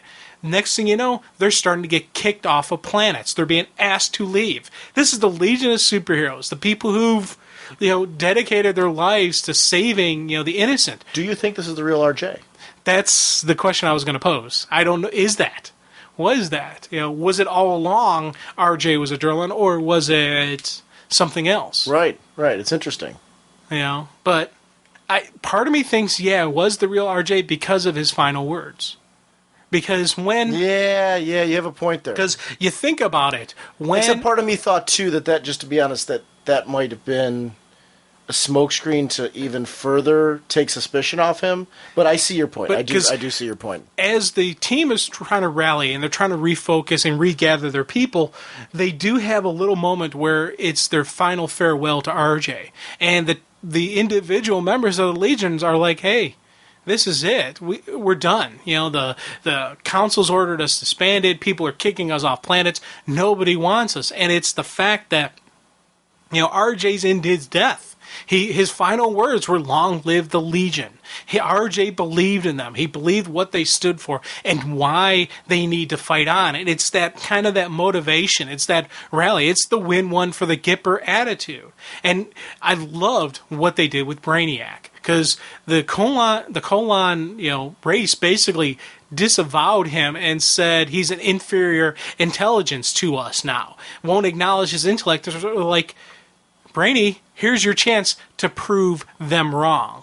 What better way to challenge a quote-unquote intellectual superior than to tell them, okay, you now have a chance to prove everyone dumber than you. Prove them wrong that they don't need the Legion. Show them why they need the Legion. And, once again, it's the team knowing each other. That Saturn Girl, she knows what to push his buttons. She knows what's going to motivate Brainy. You can't tell him, hey, it's for the good of all mankind, give him the classic Superman line. No, that's not going to do it. He is the logic. He is the intellect. Something like this would be the motivational factor for him, and I like that. Now, the other thing I also digged, when they were showing the RJ's memorial, they kind of showed the skyline of Metropolis, and you still see the globe from the Daily Planet up there. Yeah, it's more glowing. It looked probably more futuristic. Who knows? Maybe it was even a hologram, but it was still there. And I was just like, okay, there's some classic that you need. Metropolis always has to have the globe in it. Even if it's the apocalyptic Metropolis, then you show the broken globe. If it's the future one, you show the glowy globe of the futuristic type of tech. Globe. The glowy globe. Yeah. It is the glowy globe. Yes. Now, as they're going through this, they're trying to track down the team. We get a little bit of a problem, because as they're getting motivated, as they're rallying the team, we see Phantom Girl freak out, and we don't see what she's freaking out over. And she's like, oh no, this can't be. We have to call him, Rock. We have to call Superman. And back in present day time, Superman's Legion ring becomes uncloaked. In the action storyline, when they left, they gave him the ring, and they said, hey, if we ever need to call you, the ring will activate and we'll be able to slingshot you back to the future again. And once again, Clark is Clark. They send out the call to him. Like, all you have to do is say yes, and you'll be... And they don't even get the chance to finish the sentence. Slingshot to the future. Clark's like, yes. Chunk. Slingshotted back to the future without the aid of a DeLorean, I might add, which was kind of cool. But it's Clark. It's Superman. As soon as he arrives, first things out of his mind or first things out of his mouth are, I told you, you ever need me, just ask. And I'm there. And it's, really cool. Just, it's a Superman moment. It was a dun, dun, dun, dun, dun. As they show him flying through the time spheres, I was singing the song. I admit it, come on. But it was a great moment. Yeah, it was needed. Because he already promised this to his friends. And these are his childhood friends. There is a relationship with them, and I love the issue where we got to see post the Legion arc, where we got to see him with Batman and one of his friends from the Legion. Yeah. That kind of relationship, and to see how those relationships are very different and how they provide different things to Clark. These are like brothers to him in a way that I don't think anybody today can be.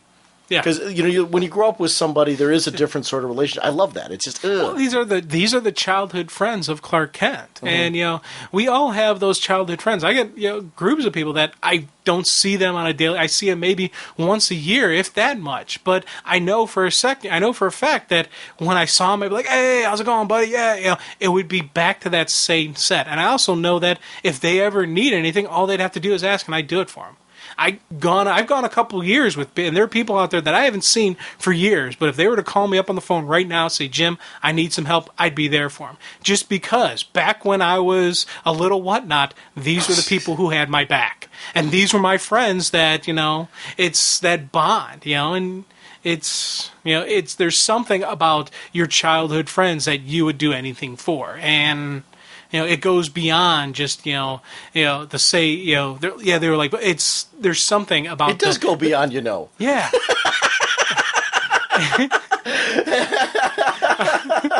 when I'm getting all... I'm sorry. Because here's you said, it does go beyond you say, I'm getting emotional here. I know. And I'm you can just tell. laughing. You can I'm tell when I just get laughing. emotional that Yeah, I start the stuttering a little bit, and I lose my thought process. And it's because it is touching on, and that's something that it does. And like when the I see true friend Clark. that I am, I gotta nail it. Yeah, you gotta hit me. Hold on, let me back up the bus and run you over a second time. But it's what we do. Hey, a so- bus doesn't fit in here. It's like, what can I do? I've tried. Now, as Clark arrives, it is a cool thing. We see the look of shock on his face. And we see the prison planet has burnt into it the giant flaming S symbol. Yeah. And the video footage from the museum shows him Superboy Prime. And he's just like, oh no, he's here. And I really digged the fact that, they're sitting there and Mon-El's like, hey, what are you worried about, Clark? You and me, man, we can take this kid. This is nothing. And Clark's like, no, you don't understand. He is fueled just by an unending rage. We may have to take drastic measures. And as soon as he says drastic measures, everyone's like, what? You don't mean to kill him? I'm like, no, Superman would never kill him. You immediately, that's that natural reaction. Whenever anyone even thinks that Superman would kill, Clark's like, no. I'm not talking about killing. This is so awesome. I don't think we can kill him. And I was just like, oh. But I love that we may have to redeem him. Yeah. Oh, I know. The redemption of Superboy Prime. Is it possible? How do you redeem someone who's as far gone as he is? And I tell you, I like that. He was saying how we need to reach out to him. Find the boy that helped me save the universe during the first crisis. And I was like, oh yeah, there is inside there is that kid who, before he got twisted, before he saw just all the negative and the nastiness, there is that kid in there. There is that goodness. I don't know. And Wait, but here's the question. During a final crisis, if you redeem a Superboy Prime, will he help stop Darkseid? I don't know. Could this be another weapon that Clark uses during the final crisis battle? I don't know. And once again, this kid come back and be called Superboy. Could he wear the mantle Superboy? And how would Robin and Wonder Girl and the various Titans react to seeing the person that killed Connor? And that's if he can be redeemed in the way we're thinking right now. If he can. Who knows? Yeah. I don't know. It's, and it's funny, we actually kind of glossed over a scene with Brainiac, because the Legionnaires are so down in power that it's time to reach out, and we see him pull up images of the two other Legions of Three Worlds, and it's cool to see Clark comment, like, I've dealt with them on multiple occasions. These are alternate universes, and was it that whole concept of the Legion? And when they reach out to these other legions, they're going to step up because they are Legion. Even though they're looking at another version of themselves, maybe a little bit different, a little bit twisted, they're still going to step up because it's the right thing to do. And I'm probably the most interested in who is going to be the Legion after this. Yeah, I don't know. I don't know what they're going to do, how they're going to do it, whether they're going to have Do you have a preference with where you're at right now? Here's the thing. Before I started reading more of the original Legions, I would say my Legion, because it's my Legion. I know my Legion. I like my Legion. Now, as I'm seeing these other characters, I'm thinking, man, it'd be kind of cool to have a couple of the older Legions with a couple of the younger Legionnaires. Oh, a mixture. A mixture. Have one Legion, a combination of them. Yeah. I'd kind of like to see that. That's interesting. Yeah. Especially considering one of the Legions still has a Karate Kid alive, still has a Val alive. We can bring that Val in. Mm-hmm. Unless they plan on killing him off in this and have the hat trick. I don't know if they're going to do that. But yeah, this was a Legion kill him. Yeah. This was another, further fueled my Legion passion. Yeah. And I think you can kind of hear me as I'm getting excited as I'm talking about this. The Legion is one of those teams where I'm like, man, I get it now. I'm drinking from the Kool-Aid. I understand the love of the Legion. Drinking from the Kool-Aid. Yeah, I was just letting you go during a couple of these segments. I'm like, yeah, he's saying what I was going to say anyway. Let him go. He's like having a good old time with himself. Yeah. Okay. This is it's interesting. I'm looking very forward to seeing where this goes. This. Yeah, definitely. I want to know what's going to happen here, the redemption of Prime. How does this connect to the final crisis? Oh, there's just so many things that this is going to spin out of, and what's going to happen to the Legion title. I don't know. Because I'm really liking the Legion title right now. So that's big the funny time, part. yeah. I'm loving this. I'm loving the current Legion title. So it's really interesting. I'm not entirely convinced they need to make one Legion after this, but and I'm saying that I'm not like saying it has to happen. It's one of those things where I think it's going to. That's the only reason why I even brought it up. But, yeah, interesting. Hey guys, the great Mr. Chibi here. You know what you do so well? Review comics. Every week, comics. But S&J, superheroes are so much more than just paltry powers on the pulpy printed page. Superman's true power isn't flight or strength or X-ray vision. It's franchising. So here I am, to fill that gaping hole in your podcast. I'm going to review the toys, man. The fiddly statuettes, the $9 action figures, and the trendy collectible vinyls that fill the back racks of our local toy store and beckon to our wallets every time we venture past them. But what kind of toy should one review? What manner of figurine could warrant this much action? Well, he's 2 inches tall, for ages 3 and 5, and faster than a speeding bullet. Ladies and gentlemen, I give you Imaginext Superman. Imaginext, in case you don't know, is an action figure line by Fisher-Price developed specifically for preschoolers. So yes, I do get dirty stares when I go into their aisle at Toys R Us, but I assure you I'm completely serious here. The thing is, these toys are phenomenal. There are multiple lines involved, from dinosaurs to pirates to fantasy. Every figure comes with a stylized, attractive sculpt, a couple of accessories or gimmicks, and a huge amount of playability. My favorite so far is their dragon toy. You can flap its wings, make its mouth, bite, anything really, and there's no annoying sound chip to limit my playing experience. I can make it talk like a puppet or anything. The chunky, child-friendly aesthetic leads these to be a surprisingly good display piece, too. These are the toys I wish I had when I was a kid. And so, when I saw Imaginext Superman, I bought him and ran. Supes is presented here under Fisher-Price's DC Super Friends banner, which spans multiple toy lines, not only Imaginext. Also available in this line are 3 flavors of Batman. The one with the Batmobile has a grin on his face that reminds me instantly of Frank Miller's All-Star take. I swear to God. The Joker, the Penguin, and a gigantic Batcave that comes with a little pack-in Robin, and it looks like it's Tim Drake too because they did the right outfit. Anyway, most figures run about $10, so they're really affordable. And for that money, you get a really keen figure. Superman here comes with 4 points of articulation. He bends at the waist, and both of his shoulders are hinged ball joints, which allow for a large range of motion. It's a bit of a shame that they couldn't work in a little head articulation, but oddly enough, that figure doesn't come standard on most of the other Imaginext figures, so I can't quite fault it in this one. Impressively, though, his cape is an actual piece of fabric, and when you tilt back his legs, fold out his arms, and place him into a fan, it flaps, dare I say it, majestically. Superman comes with a few accessories, too. First, a large translucent green lump of kryptonite. It's about half the size of him.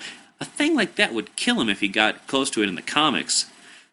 So they included a pair of space tweezers. The thing is like a little pinching claw hand connected by a tube to a space helmet. I don't really get it either. Superman is neither known for his vulnerability to a vacuum, nor his collection of gigantic mechanical grappling implements, but hey, they needed a gimmick to sell the toy, and being bulletproof really isn't good for the tykes. But really, they didn't need that. There's one reason, and one reason alone, I picked this toy up. You see, friends, it comes with crypto. And if you've been reading James Robinson's run on Superman, you know exactly why I had to get this. As far as articulation is concerned, his head can turn a little, but that's it. His cape is cloth too, but a little too small to flap like his master's. But that's okay. He's still a good boy. And he's the only crypto figure under $300 to be in scale with a Superman. Or, not to be from that silly cartoon show. I mean, come on! His collar is even askew to the same angle it is on the last page of the last Superman issue. How badass is that? Oh, and one more thing. All the Imaginext figures are completely 100% compatible with one another. Remember that dragon from earlier? From personal experience, friends, let me tell you that there is nothing on Earth more silver-aged awesome than having the Man of Steel riding a wyvern like a surfboard. Nothing. I mean, if you don't like superpowered dogs, or children's toys, or feeling a little silly, then yeah, this isn't your cup of tea. But if your desk is just missing that certain superpowered element, or, I don't know, you actually know a kid ages 3 to 5 who likes superheroes, this is a great buy. And if you think this is a great segment, let me know. I had a blast creating this, and if you, S&J, or you, the podcast listeners, enjoyed it, say so. There's so much keen DC stuff to review, from Minimates to DC Direct, from Legos to video games inspired by Lego. I'd love to do them all. Thanks! And enjoy the rest of the podcast. And stay sexy. And play with silly little toys. Little toy dogs. Dude, that was hysterical. I actually really appreciate that. That was one of our contest entries, and Chibi was kind enough to share that and put it on our show. So thanks so much for that. This is exactly why I like the voicemail line, I like audio comments, all that, because there are certain things that Jim and I just aren't able to cover. It's time-wise, it's expertise-wise, and what have you, and that's where the show becomes a partnership. I want to thank you so much for throwing this together, because I was actually looking at the Fisher-Price store website when you were talking about this stuff, and I'm like, oh no, they look cool. So I recommend to everybody to check it out.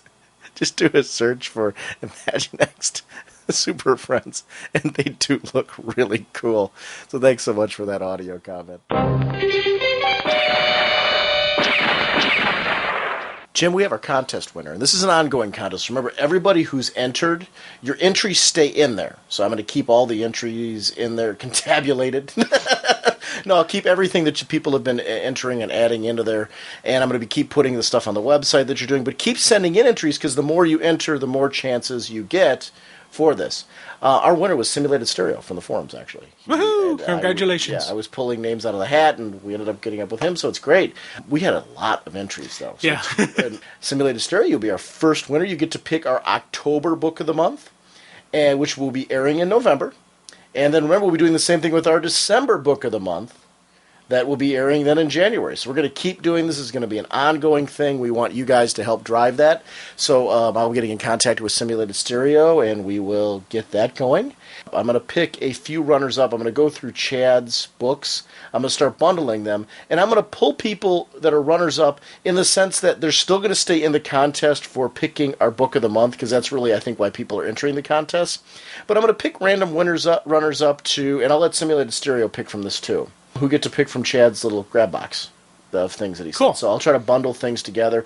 I'll let Simulated Stereo pick. I'll grab a couple other people. So I'll be emailing a few people after the Mid-Ohio Con, just random people who've entered the contest. And that's what I'll do periodically with donations for contests. I will use them for people who have been entering our contests as kind of a thank you for entering the contest, but it won't take them out of the running to choose the show segment, because that's why I think people are entering the contest, is to be on and to get to choose our topic of discussion and to join us for that segment. So that'll be cool. Thank you for everyone for entering. Our next episode, we're going to be recording from the Mid-Ohio Con, and Jim and I are going to talk about Batman 680, which is the next issue that's coming out this Wednesday for RIP. We're going to be chatting about Terror Titans #1, because that's coming up, and I'm excited. Titans has been so great right now, but we're going to start getting some answers on where Ravager's been. Yeah, and what's going on with her and whatnot. So I'm like, oh, yeah. Yeah, so I'm really pumped. I'm really pumped for the Terror Titans miniseries when that comes out, so we're going to be chatting about that. We'll chat about Mid-Ohio Con in general. We're going to do some Trinity, which we're going to do kind of like a little Trinity catch-up segment, which is probably going to be the first of a few segments to kind of get caught up on Trinity, because you and I are a little bit behind with it, and I want to to get a little bit more current with Trinity, to be able to chat more frequently about Trinity. So we were just talking about some ways we can do that. So it'll be interesting next week to kind of talk about that. And we're going to have more speeding bullets. We'll do some speeding bullets from the con that we can chat about, just some more books that we've been reading and enjoying and shouting out, because I'm loving doing the speeding bullet segments. Our sponsors for this episode are DCBService.com and InStockTrades.com. Don't forget about the Batman Cacophony, issue 1 of 3. It's at a special discount. That's the Kevin Smith story. Regularly $3.99, 50% off, only $1.99. Robin 180 by a friend of the show, Freddie E. Williams II, and Fabian Nicieza. Regularly $2.99, 40% off, only $1.79.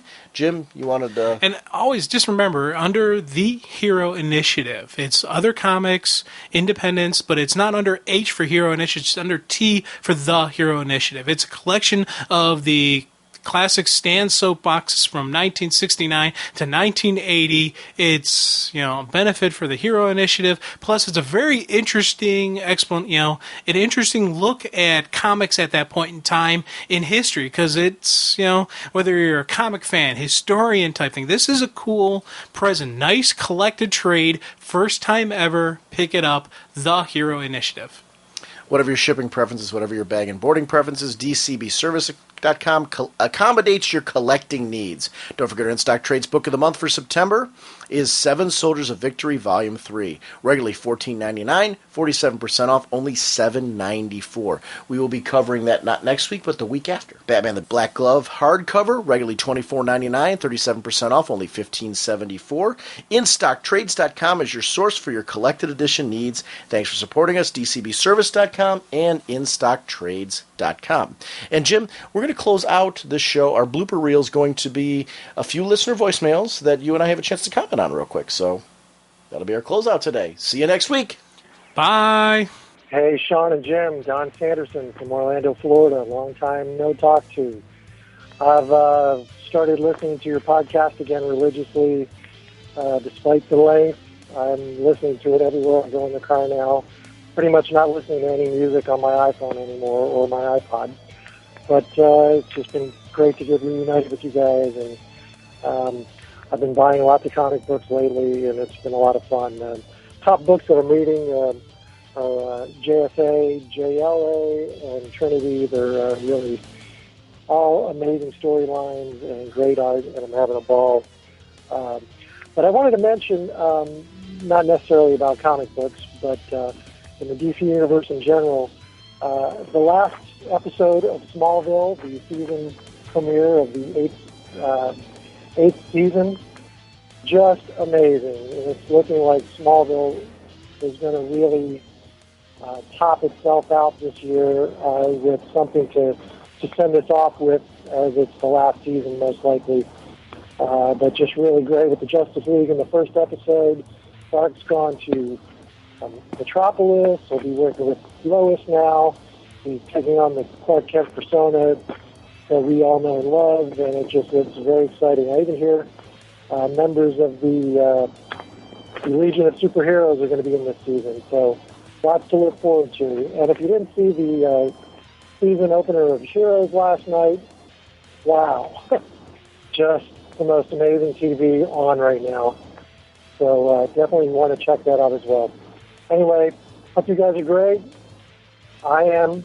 Things are well. Have a wonderful week and keep on raging. Thanks.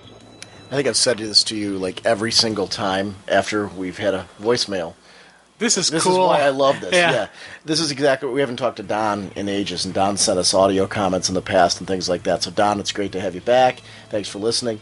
One of the nice things I've noticed a consistency. How many people are reading JSA and loving it right now? That is so great, because I've loved this book so much in the first run, and to see this book now just getting so much intense support in the second iteration of it. I'm sure it was the first time around, but I'm hearing more and more noise about this book right now, and it's really fantastic because I think they're great characters. But JLA, the funny part is too, we haven't talked about, and I'm going to try to make it a point.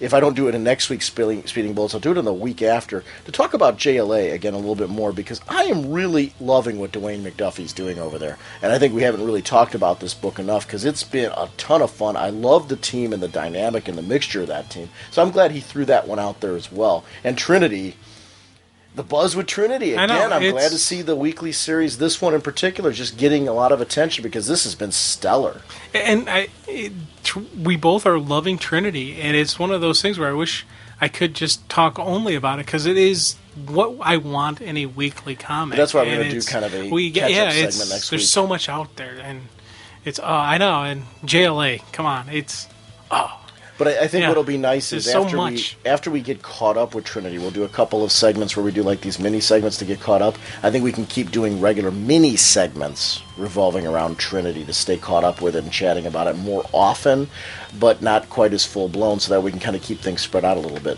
but keep caught up with Trinity and commenting on it because I'm loving it. It really is a fun series. Smallville, I can't agree with him more. I'm hoping this isn't the last season. I agree with him. I think this is, but as long as the ratings stay high, I think they're going to keep this baby around as long as they can. I think it's going to be based on whether the actors are able to get other work outside of Smallville, because that's the key. You got to. We think about them and their careers. Their career isn't to be Clark Kent, isn't to be Superman, isn't to be Chloe Sullivan. They want to have acting jobs outside of this, and once it gets to the point where their current role is causing them problems outside of it, they're going to go elsewhere. They're going to look elsewhere, and I understand that, and I respect that. They've given us a solid story. So, who do you think the key is, though, to keep around? Like, for me, Tom Welling has to stay, obviously. Obviously. I think at this point, Erica Durance is a lock. She has to stay. Jimmy Olsen, is it Aaron Ashmore? Yeah. He needs to stay as well. I think the only person in theory they could lose would be the main villain. I don't know the actress's name. Tess Mercer. Thank you. She's got to be in lock for more than one season. Yeah, but she is an expendable, and I'm drawing a Ollie. I can't think of it. Even though he's a great character, if he would want to move on, they could, fit something else in there. But I don't know. See, to me, the whole JLA dynamic, and I love that. So I'm not saying I don't like it. No, I agree with you. I'm not knocking that. I'm just saying I agree with you. I'm just kind of like, you're sitting like, I don't know if he thinks about to me, but it's to me. But you're right. They could then go with other heroes or do something else or go another direction.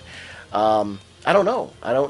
It's a show I want a definitive ending to, though. So I hope when it does wrap up, if it's this season or next season, whatever season it's going to be, if it is this season, I am hoping that it leads to a natural point that feels like a series wrap-up. Yeah. That leaves us with an open-ended feeling, but we feel like plot threads and everything have been tied up. We need it after this. Yeah, and I've said it before, I'll say it again.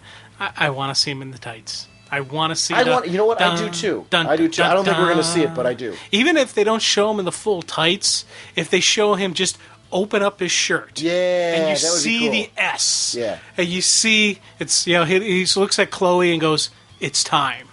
Takes off the glasses, opens up the shirt, and we got to see the glasses first, though. Well, we may get them soon enough. I don't know. Because otherwise, it's a dead giveaway to Lois. It really is. She knows him so well. See, that's part of the reason why I think we're not going to see the tights. Because to put him in the glasses, then have him go flav, it really adds the thing, why wouldn't Lois know who he is? Yeah, I know. She's lived with him. So that's the kind of funny corner that they've been kind of painted into with how this has gone. But it's an interesting series. And I can't agree with him. I won't say anything about Heroes. I know you haven't seen it yet.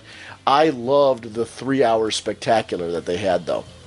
They had this wonderful cast and crew thing in the beginning and then right into the show. So it's been, wow. Did you TiVo the cast thing? Yes, I got it all. Yeah, so I got it all. You got 4 hours of goodness waiting for you. I got 4 hours of goodness waiting for me, and yeah. Well, welcome back, Don. It's definitely good to see you again, buddy, and we missed you. Hey, Sean and Jim. This is Ric Croxton, just calling you through the Skype to check it out. I was able to find out the answer to my question about the series. It's called Silver Blade. It was done in September 87 through September of 88. It was written by Cary Bates, penciled by Gene Colan, with inks by Klaus Janson and Steve Mitchell. I haven't got a chance to find it yet, but now I know what I'm looking for. And the second and last thing I'm going to talk about is you was trying to figure out the pronunciation for a creator. His last name was spelled Kalisz. It's pronounced Kalisz. I know that because of one of the people I work with, her last name is the same, and that's how she said it's pronounced. All right, well, keep up with the great work, and I'll be listening to you, as always. Thank you. Bye. Jim, can you believe it? You and I did a pronunciation error. No, I really appreciate that. Thank you. Thank you very much. Because we really genuinely try not to do that. And one of the reasons why I know that it's Artiber is because of the fact that a listener corrected us on that. So it's John Kalisz. Thank you, Kalisz. Yeah, so I have to remember that one. So it's now locked in the brain, and I will never make that mistake again. Yes, we will. Well, no, we'll make other ones now, so... Hey guys, Rob Bennett from Grand Rapids, Michigan. Got a rant about Green Arrow Black Canary number 12. I love Judd Winnick's run on Green Arrow Black Canary, and I know this was his final issue, but it felt so forced and so tied up in a bow with this final issue that I don't even know if I'm going to pick up 13 at this point. I'll check it out in the store and maybe see who the writing team is. We had just found out at the end of issue 11 that Shadow was actually disguised as Ra's al Ghul, and then to have all of this resolved in one issue just feels so absolutely forced. Winnick's characterizations in his run have been just so spot on, especially with Ollie and Dinah, and even Batman. I thought he breathed some excitement into that character that I haven't seen in a while. I really have to give this number 12 a big thumbs down. Now, that being said, if this is traded in a hardcover, all 12 issues, will I get it? Yeah. But I'm just still really ticked. I don't know if Winnick's being forced off the book or what the story is there. I just hope that he doesn't get off Titans because I'm enjoying that one too. That's all I got to say on that. Bye. It's actually funny because I knew from looking at the solicits beforehand, Winnick isn't off the book yet. Yeah, he's Winnick is doing issue 13, so I guess he was under the impression because it felt kind of rushed to him, and I can understand that. When you feel a story's rushed, you're like, well, the writer's done, they're wrapping up their run. I think maybe that feeling for you is that you felt Winnick rushed the story to an end, because Winnick's doing issue 13. Yeah, and I don't think 13's even his last one. I think 13 is it. It is? Oh, okay. I think I might be wrong on that one. I think 13 is the last issue, and then let's take a look. No, he's on 14. Yeah. You're 100% correct. Very good, yeah. So Winnick's on 14, and he's got an issue that looks like it focuses on Connor Hawke. And then we've got new series writer Andrew Kreisberg from JLA Classified is going to be jumping on. So that's going to be interesting. But with the art team is staying the same, so Mike Norton's still going to be on there. Woohoo! So that's interesting. So very cool. So yeah, no, Winnick's actually still on there. I enjoyed the ending of it. I can understand. It did feel like things got tied up awful little quick. And I can understand. I will agree with him on that statement. But I enjoyed the whole run all the way through, and I think that's why. I think when that got wrapped up, I didn't really get too bothered by that because of that. But I can't really disagree with him on that because it was a lot happened in that issue to tie it up pretty quick. I was ready at that point though for an ending. I was ready for the ending, and I was ready for. Kind of like get it over with. Yeah. And I agree. I loved it, and there was no hesitation for me to pick up the next issue. And actually, I'm looking forward to it because it's it seems to be a Mia focus. So I was like, ooh, because it's her and her Dodge. Yeah, what his name is. Dodger going on a date. Dodge was the one from Dodge Robin. is Robin. Yeah, that's okay. That's why I'm getting in there. But then it looks like he's gonna do one on Connor. Yeah. Afterwards, so that'll be good to kind of see him spotlight some of these characters before he goes. I'm sad to see him go. Yeah, I'm excited for the new writer just because I want to see what the new writer's going to do now that I know that Winnick's gone. But he's had a really nice run. I agree with him on that. But I can understand the rush thing. I can see that point. It's kind of a hard one to argue with. But I think I was ready. I was ready at that point, and I love the book. but it's time. So interesting. Thanks a lot for the comments, though. This is fun. I'm loving it's this. fun. Yeah. Since we recorded this episode, we had a couple little quick addendums. The first one is an audio comment from Ric Croxton about Legion of the Superheroes. So I want to make sure to get that on this episode to tack that on. And also immediately following that, we have an audio comment from Chad Burdette on DC Decisions. Chad joined us for the Ambush Bug segment last episode, and we were originally supposed to do DC Decisions with him. And what happened was the timing when he was coming into town was not when the book was going to be released, so Ambush Bug was what we decided to go with instead. So Chad decided to send us a quick little audio comment about DC Decisions, so I was putting the episode together, and I'm like, I'd really like to get this on this one, so I'm tacking these both on the end, just because they're timely, and I want to make sure to get them on there. I figure it'd be some great content for you guys to listen to and enjoy before we hit our next episode next week. So, hope you enjoy these. I want to thank, once again, Chad and Rick for sending both of these in, and we will see all of you next week. Hey, Sean and Jim, this is Ric Croxton from the Mysterious Book Cave. Just want to give you a heads up on a couple of paperbacks from several years ago that you might be interested in. The first is Challengers of the Unknown by Ron Goulart. It came out in 1977. And the second one is Blackhawk by William Rotsler, Rotsler, and that one came out in 1982. Now, the Blackhawk book reads a lot like reading the original comics from the 1940s, military comics, I believe, is where Blackhawk first began, and it's like reading the first several issues of it, but in prose instead of a comic book form. And The Challenges of the Unknown is, of course, by Ron Goulart, one of my favorite authors, but it could be a little bit better. This is Ric Croxton signing off from the Book Cave. Yeah, I've been very Blackhawk happy lately, so I would love to check that out. I was reading comics during both of those eras, actually, and they were both things that I missed just because I didn't have a budget to check those out. And Challengers of the Unknown, I got the showcase volume that came out for Challengers of the Unknown, and something that I'd like to get to and read and just get a little bit more into the head of the Challengers of the Unknown, checking out their own material versus appearances in other books. So I'm excited to read some Challengers of the Unknown. But I haven't read that series from 77, so it'll be interesting to check some of those things out when I go to conventions and pick them up. So thanks so much, Rick, as always. Hey, Sean and Jim, this is Chad Burdette, Unknown Fanboy. I'm sitting here in my hotel room in Fairhaven, Massachusetts. I was supposed to have a triathlon tomorrow, but it was apparently canceled because of the weather, so I thought I would take the time I had, since I had my headphones here, and do a quick audio comment about DC Decisions number 1, the book that we had originally planned to talk about when I stopped over and recorded with you guys a few weeks ago.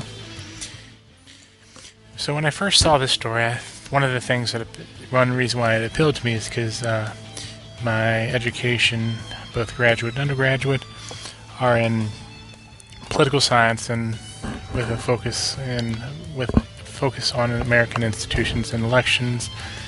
And so when I saw this solicited, I found it to be an interesting to see how the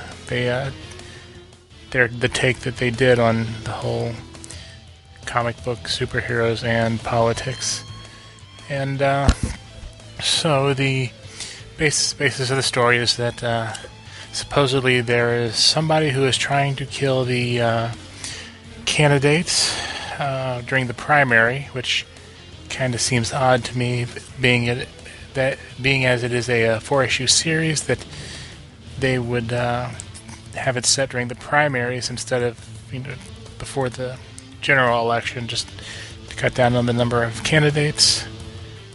So, but I don't know, maybe that'll be explained further in the other issues. So one thing that really struck me as, I don't know, maybe odd is the choice of characters that they decided to use, like Robot Man, who apparently can hide in a crowd of people even though he looks like he's huge by only using a trench coat and a mask. And then on the page where they're at the JLA headquarters, and you have them all sitting there, and on the one page you have Superman, Black Lightning, Red Arrow, Zatanna, Black Canary, Wonder Woman, Hawkgirl, Flash, Robot Man, Green Arrow, and Green Lantern. And then on the next page, not only have they switched places, but you can't see Zatanna, and Hawkman apparently switched places with Hawkgirl. So I don't know if that's one of Hawkman's awesome powers, is that he can be both Hawkgirl and Hawkman, but that kind of threw me off there. As for the use of the other characters that were focused on in the book, like Green Arrow, the character at least rang true for me, and his political, I guess, stance is. It kind of reminded me of not only the 1 year later stuff when he was the mayor of Star City, but also hearkening back to the Mike Grell run, where he was more of the street level hero, more concerned with dealing with drug dealers, and also had his run-ins with the government and the CIA and the different ideas that were used back then. Apparently, Lois is a Republican, given that she is from a strong military, small government, and low taxes and maximum individual freedom. Something that I did not know, or would not have really thought that she would be. And I also thought it was kind of funny that she's, pressuring Superman Clark to tell her how, he votes, and he's like, well, I'm all for the secret ballot, and then she tells him that if he ever goes on the record and she doesn't get the exclusive, then he better be checking his food for kryptonite, which kind of shows a dark side of Lois. And then, in order to end the conversation, like any good guy is pro-ed, as Superman goes, I'm needed, and disappears. Batman, apparently up to his usual tricks of monitoring everybody.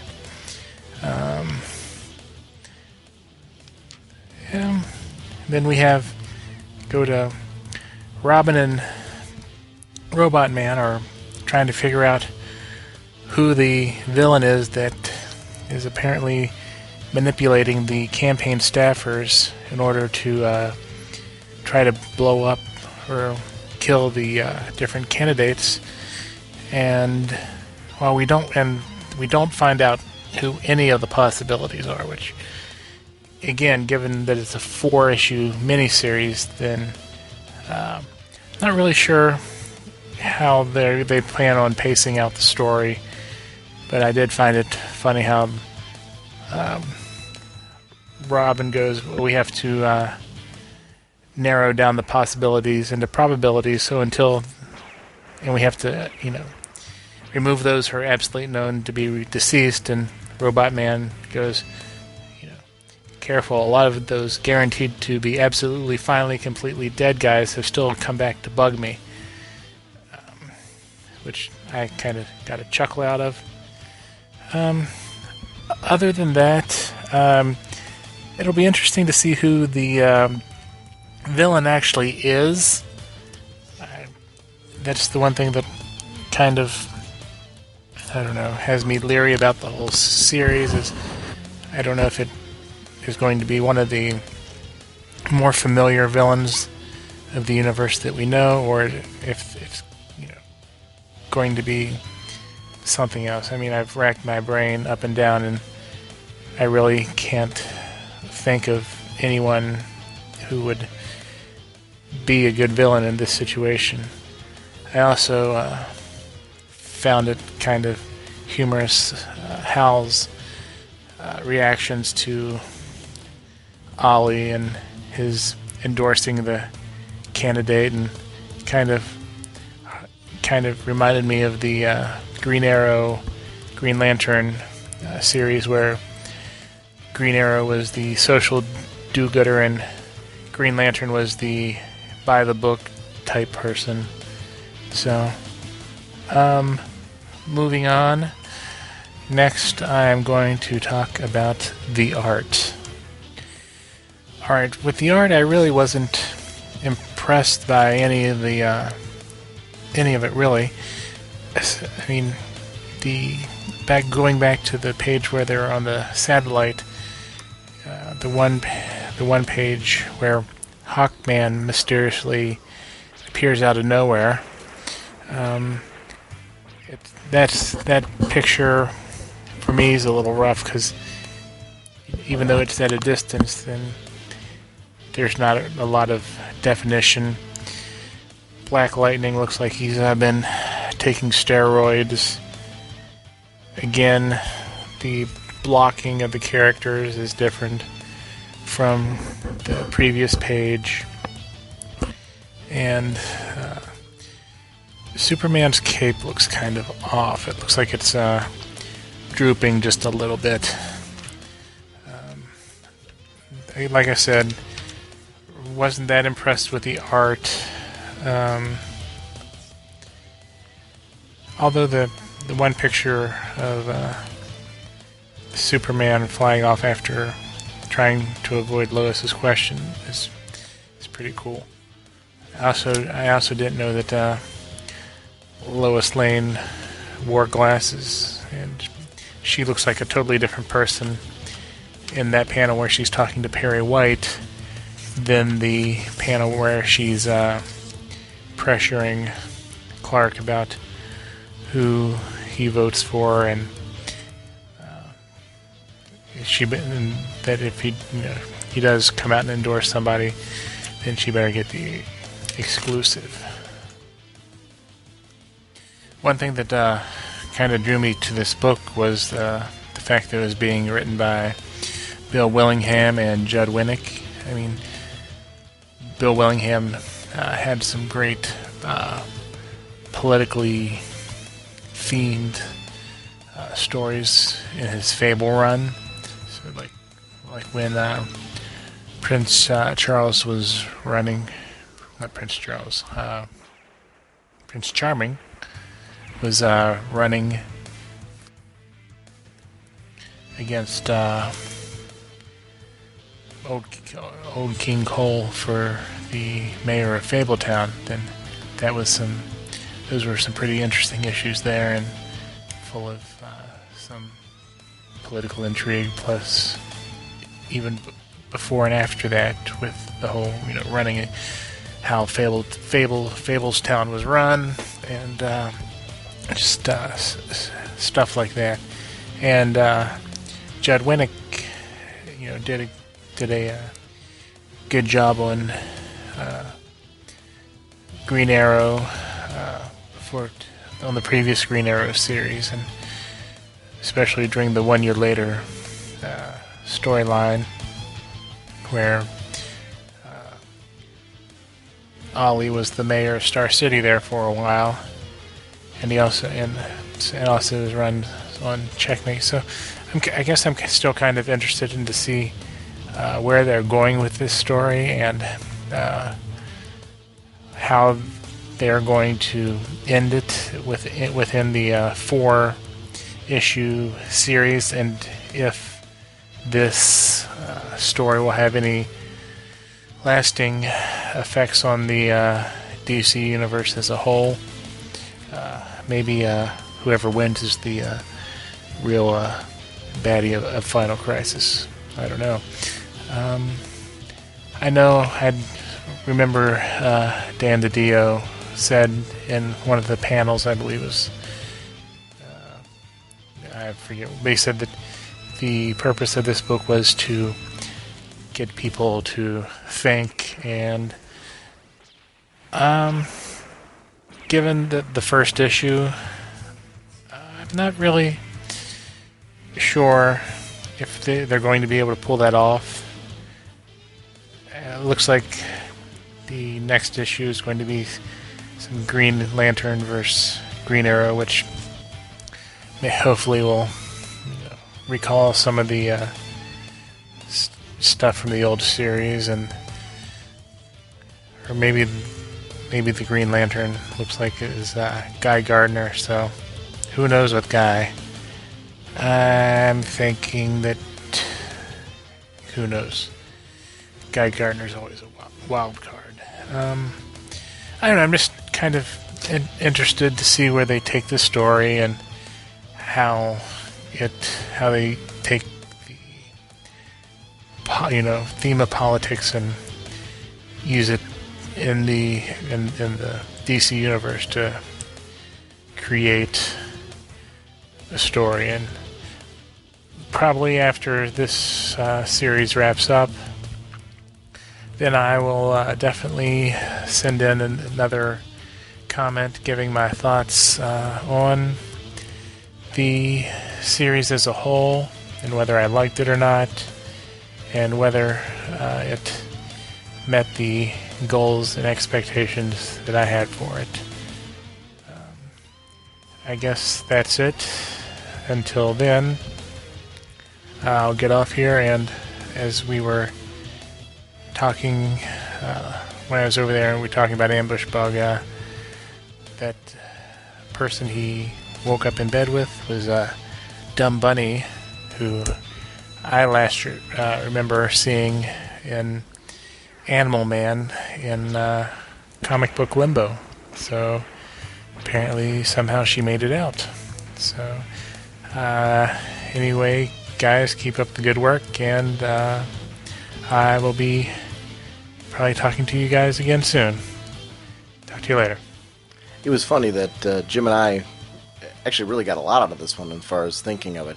But everybody, comic experience is one of those things where it's very different for everybody what you grab out of the series.